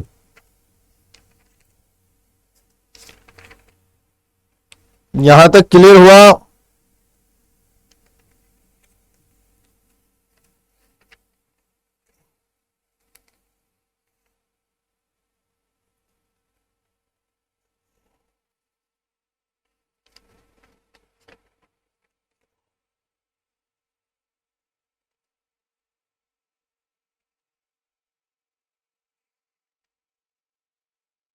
तो बस ठीक है, तो आप निकाल लोगे आराम से। आगे चलते हैं, अब इस वाले क्वेश्चन पे आ ही जाते हैं हम लोग। कहता है find the median of the following. तो आइए मीडियन की बात करते हैं। तो सर पहले ले लेंगे प्यारे बच्चों क्लास इंटरवल, और यहां लिख देंगे जी फ्रीक्वेंसी। देखिएगा हमें दे रखा है 35 to 45, 45 to 55, 55 to 65, 65 to 75, और जो फ्रीक्वेंसी है 8, 8, 12, 20 और 10। सबसे पहले हम निकालेंगे यहां से क्लास, ठीक है ना, क्युमुलेटिव फ्रीक्वेंसी 8, 20, 40 और देन 50। सबसे पहला काम n/2, n/2 किया 50/2, 50/2 किया 25 आया। अब जो 25 है वो ऑब्वियसली दिखाई दे रहा है, वो इस वाली क्लास में अप्लाई हो रहा है, बिल्कुल हो रहा है। अब दिख गया कि तो सर फिर ये सामने वाली फ्रीक्वेंसी, इसके जस्ट ऊपर वाली क्युमुलेटिव फ्रीक्वेंसी, और इधर ये लोअर लिमिट होती है। अब हम बात करते हैं यहां से मीडियन की। अब हम यहां से बात करते हैं दोस्तों मीडियन की। अब हम यहां से बात करते हैं मीडियन की। तो मीडियन के लिए फॉर्मूला होता है lower limit n/2 cumulative frequency, मेरे भाई फ्रीक्वेंसी इनटू में h होता है। तो जब मैं लोअर लिमिट रखता हूं तो मेरी लोअर लिमिट है 55, n/2 मेरे पास आ रहा है 25, मेरे पास क्युमुलेटिव फ्रीक्वेंसी आ रही है 20, और ये भी 20 है। h होता है इनके बीच का गैप, वो 10 आ रहा है। तो हमने देखा यहां से 5/2, ठीक है, 10 है,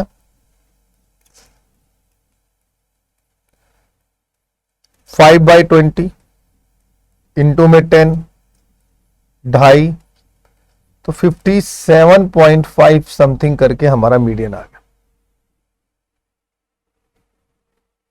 क्लियर हो गई बात? डन। समझ में आया कि हां हम मीडियन आराम से निकाल सकते हैं। आ जाओ आगे। अब कई बार क्या होगा, क्वेश्चंस के अंदर मिसिंग कर दी फ्रीक्वेंसी।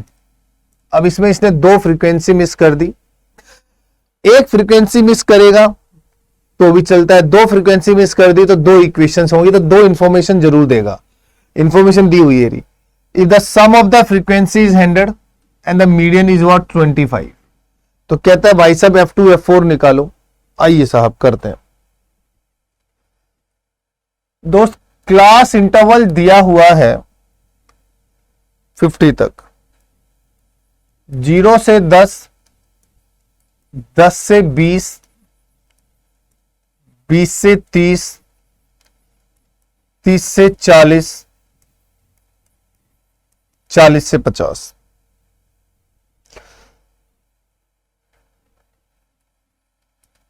फ्रीक्वेंसी दी हुई है भाई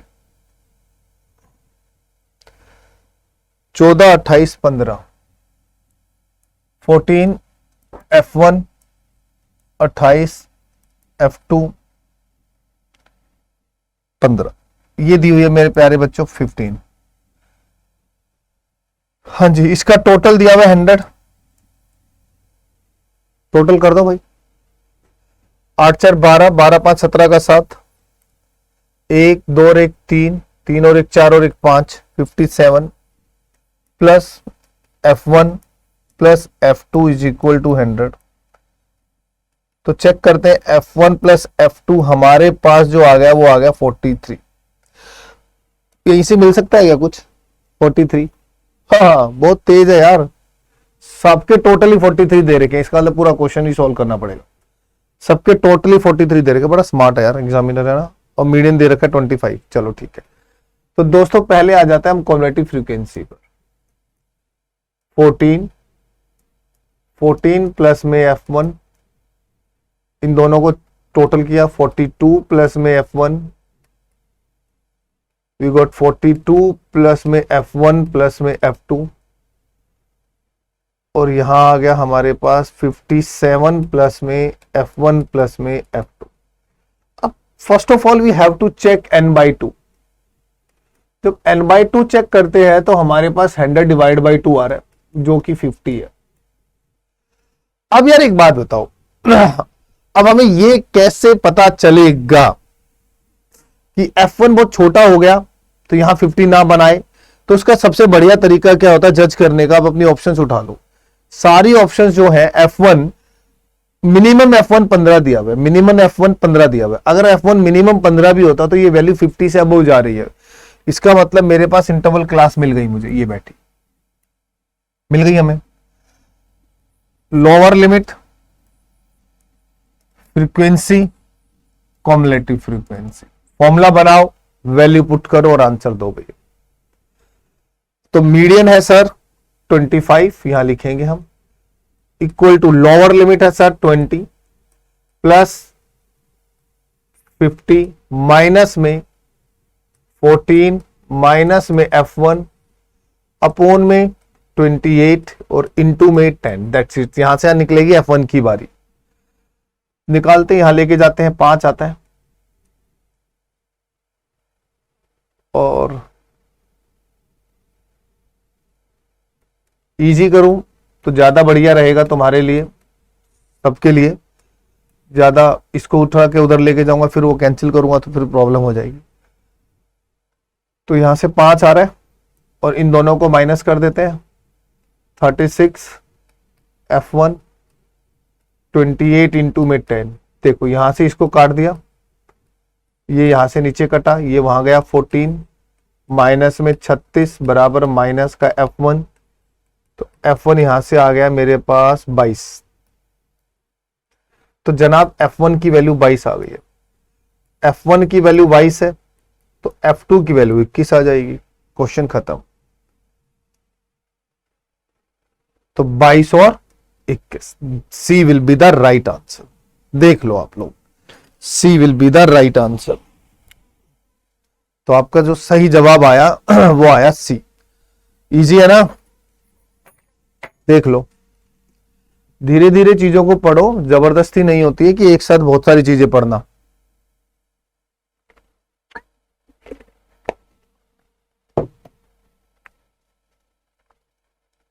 चलिए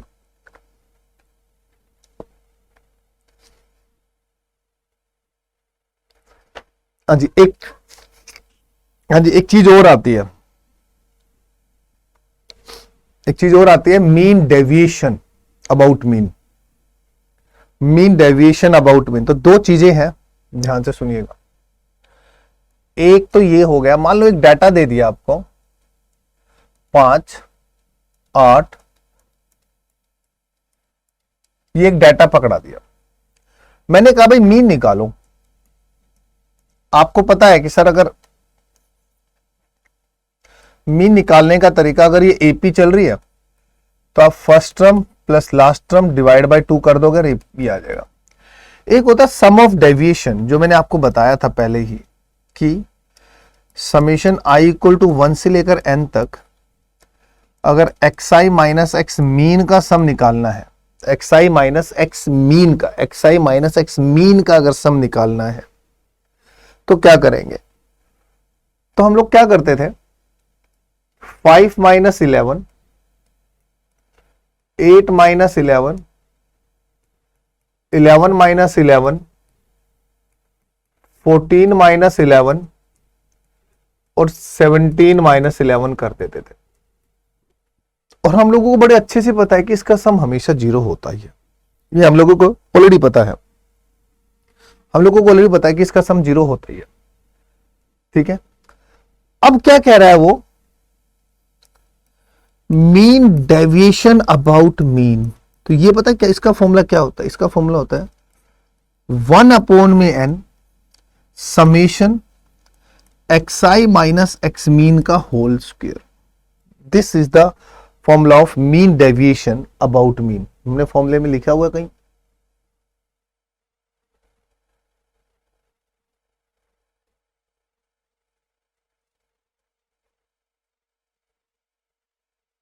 नहीं लिखा नहीं हुआ, कोई बात नहीं। यहीं से वो बनती है, क्या बनती है एक्चुअली, स्टैंडर्ड डेविएशन का फॉर्मूला बनता है यहां से।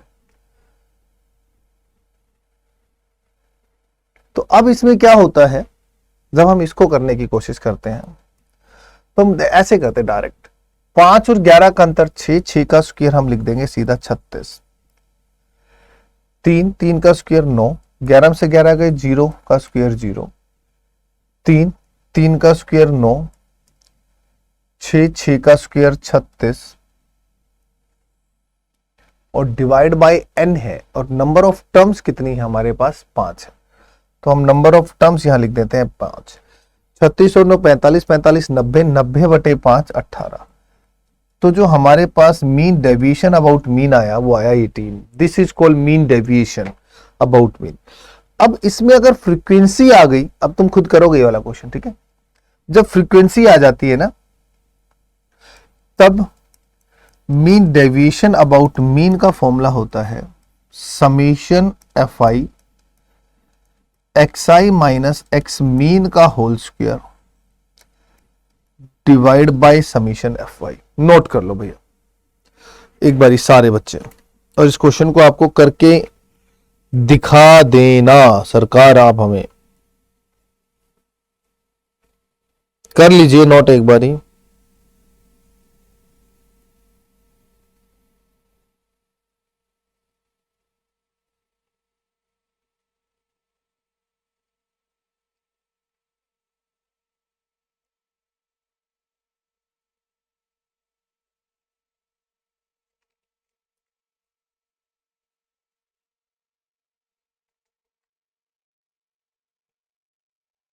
ठीक है, डन हो जाएगा।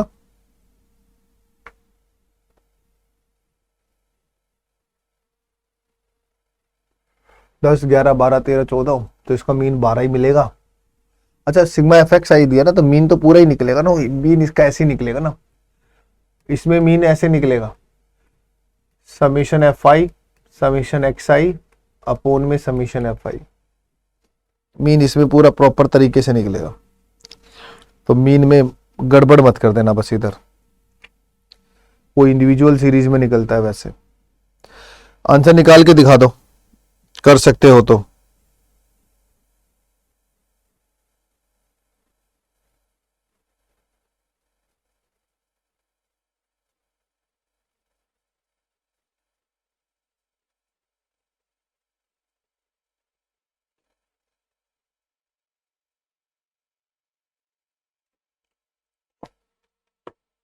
पक्का?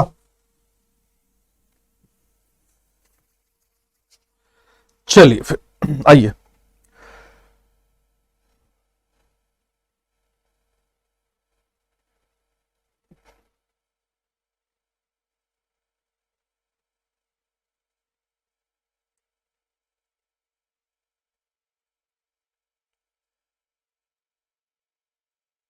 यहां आते हैं एक बारी वापस मोड पे। मोड क्या होता है, जो हाईएस्ट अकरिंग टर्म होती है उसे मोड कहते हैं।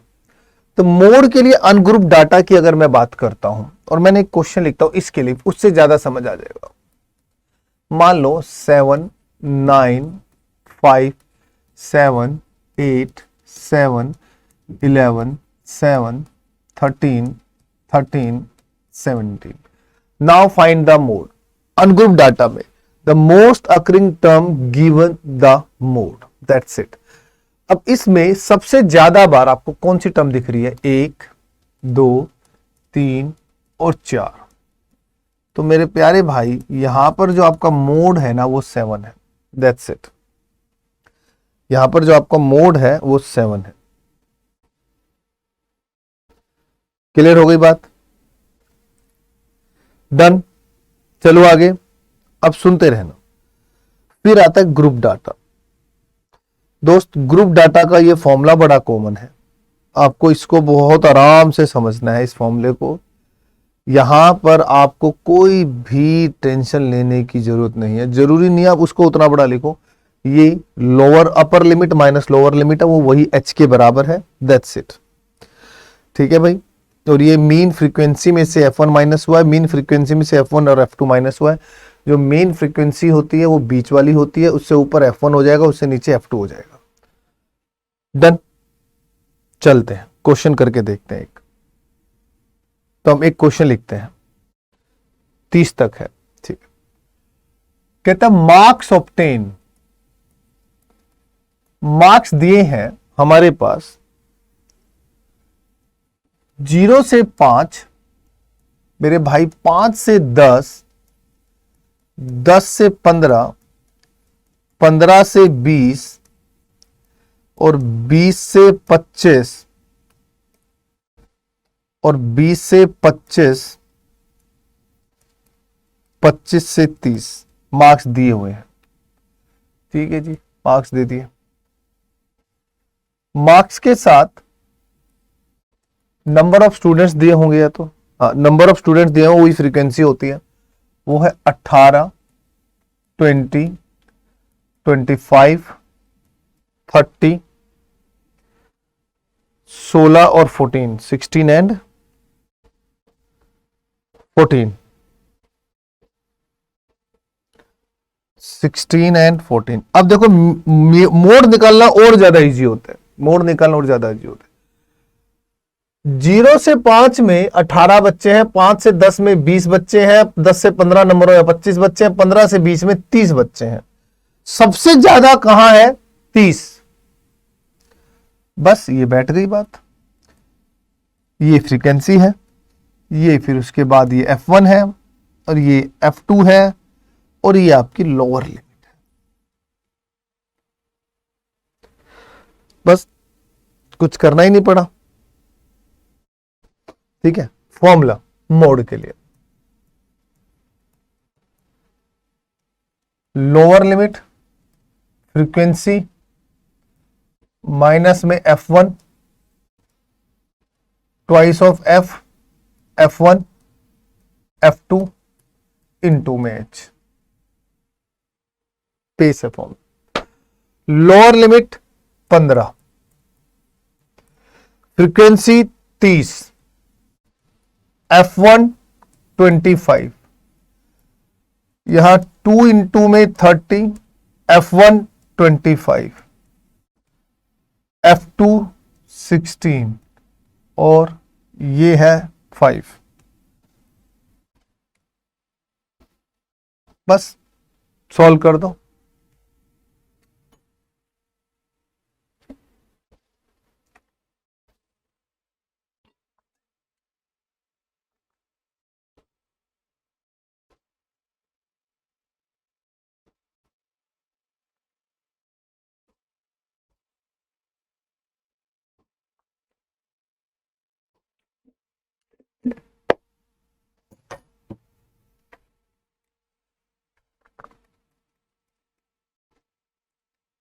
पांच 60 माइनस में 51, 15,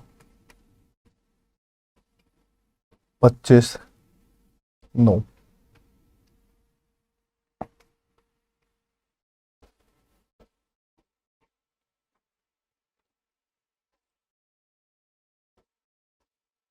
यही आ रहा है, चेक कर लो एक बार।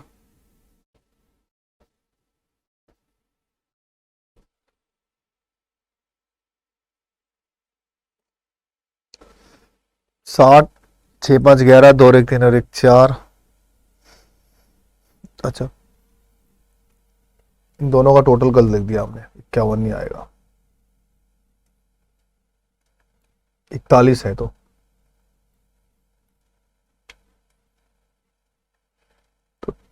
25, 19 है। तो 19 से कम 19 और 6,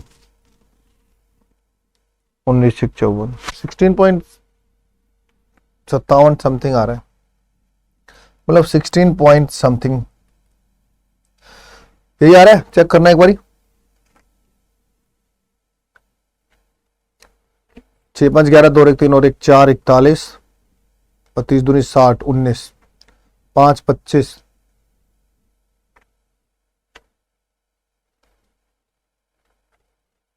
हम्म 1957 हो रहा है ना। चलिए, मोड क्लियर हो गया। सबसे मेन फॉर्मूला भाई, please, mode equal to 3 times of median minus में 2 टाइम्स ऑफ मीन होता है। Mode equal to 3 times of median minus में 2 मीन होता है। Median always lies between mean and mode, पहली condition. Median always lies between mean and mode. The most stable measure of central tendency is mean. Theoretical questions में median is the positional average of central tendency and deal with the qualitative data. Deal with the qualitative data, not quantitative, ध्यान रखना, qualitative data से deal करता है बस। Geometric mean is used to find the rate of population growth and interest rate. ये theoretical question आते हैं भाई। Geometric mean even also find the average speed, average velocity भी ज्योमेट्रिक मीन से ही निकलती है, और रेट ऑफ पॉपुलेशन और ग्रोथ एंड इंटरेस्ट रेट भी ज्योमेट्रिक मीन से ही निकलता है, क्योंकि all such things are multiple process में इंक्रीज होती हैं। ये आपको सारी चीजें दिमाग में रखनी है। अब आपके सामने एक थ्योरेटिकल क्वेश्चन आता है, और जो कि बहुत इंपॉर्टेंट क्वेश्चन बनता है। वो क्या कहलाता है वो देखो। पहला कि फोर्स, भगवान,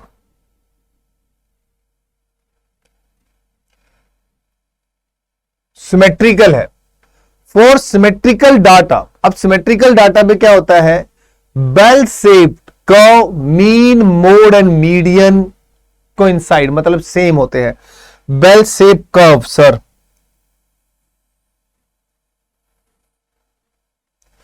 this is called bell shape curve.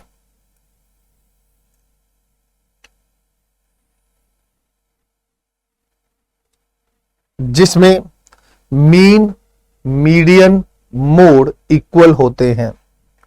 जिसमें मीन, मीडियन, मोड इक्वल होते हैं। ये बैठ गया, ठीक है। तो मेरे प्यारे भाई, यहां पर मीन इक्वल होता है, मीडियन इक्वल होता है मोड के। तो इस कर्व की शेप होती है बेल शेप कर्व, ठीक है। अब एक होता है पॉजिटिव स्क्यूड कर्व, एक होता है पॉजिटिव स्क्यू कर्व। अब पॉजिटिव स्क्यू कर्व क्या होता है दोस्त, इस शेप का होता है, जो कि ढलान में होता है, उस साइड जाता है, जो कि उस साइड की ढलान में होता है। तो इस केस में क्या होता है, जो सबसे पीक पर होता है वो मीन होता है, फिर मीडियन आता है, फिर जाकर कहीं मोड आता है। तो ये होता है मीन और ये होता है आपका मीडियन और ये होता है आपका मोड। समझ में आ गया होगा आपको। तो mean is greater then median is greater then mode, ये होता है पॉजिटिव स्क्यू कर्व। फिर एक होता है नेगेटिव स्क्यू कर्व, इस तरीके से जाता है।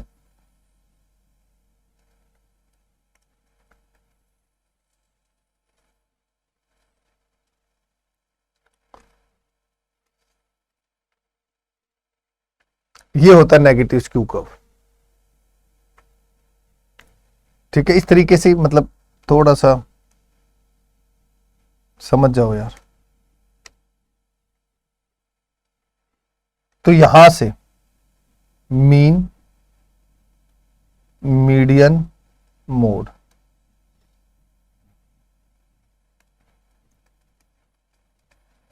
तो ये मीन होता है, मीडियन होता है, मोड होता है।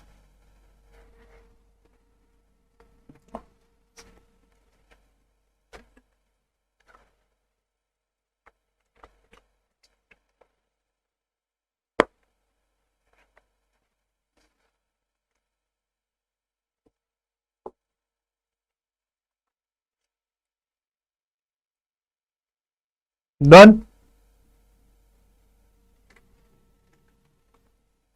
डन, क्लियर हो गया। तो थ्योरेटिकल क्वेश्चन में ये बातें आपके टिप्स पे होनी चाहिए भाई। ऐसा नहीं है कि आप एक भी चीज को इधर से उधर कर दो, ये सारी चीजें आपके टिप्स पे होनी चाहिए।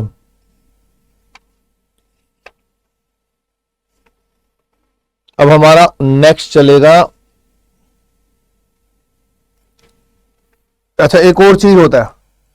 अब जैसे ना एक और कर्व होता है,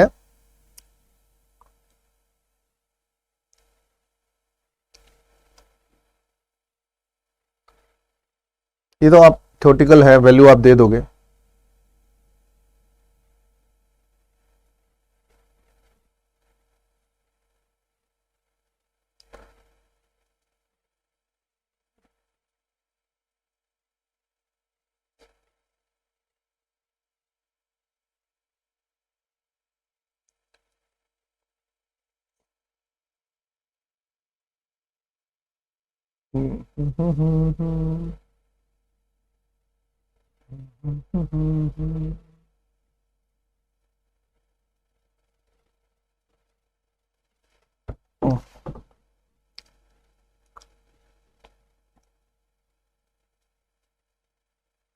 मीडियन कहा किया था हमने, सॉल्व। चलो इसी आगे बता देता हूं। दो चीजें और होती हैं, एक ना कर्व होता है मोर than and less then ogive होता है।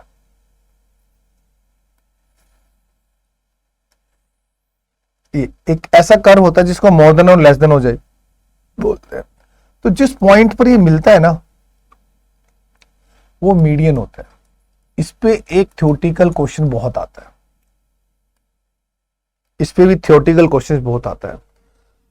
Where the more than and the less than curve meet, the point is called median. ये ध्यान रखना है आपको, जहां पर more than and less than curve मिलते हैं वो पॉइंट कहलाता है हमारे पास मीडियन।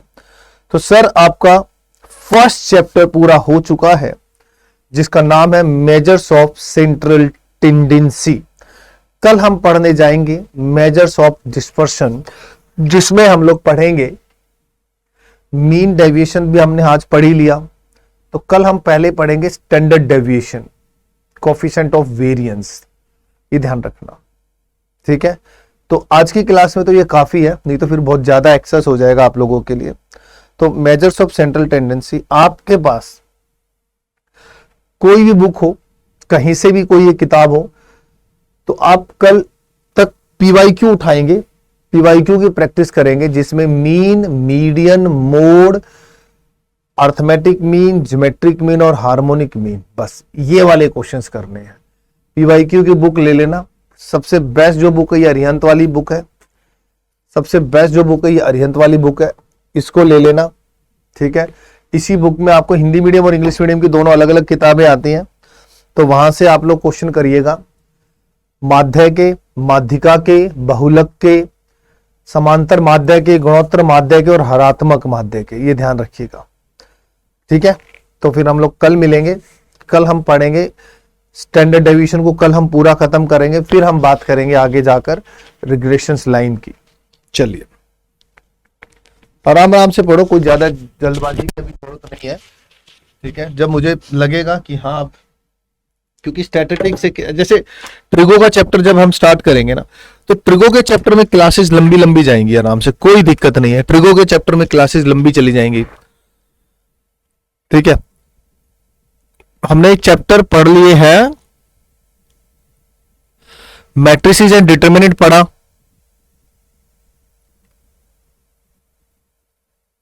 परमुटेशन कॉम्बिनेशन पढ़ लिया,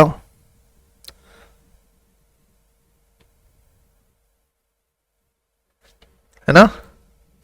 चलो बाय, मिलते हैं फिर बेटा, take care, God bless you.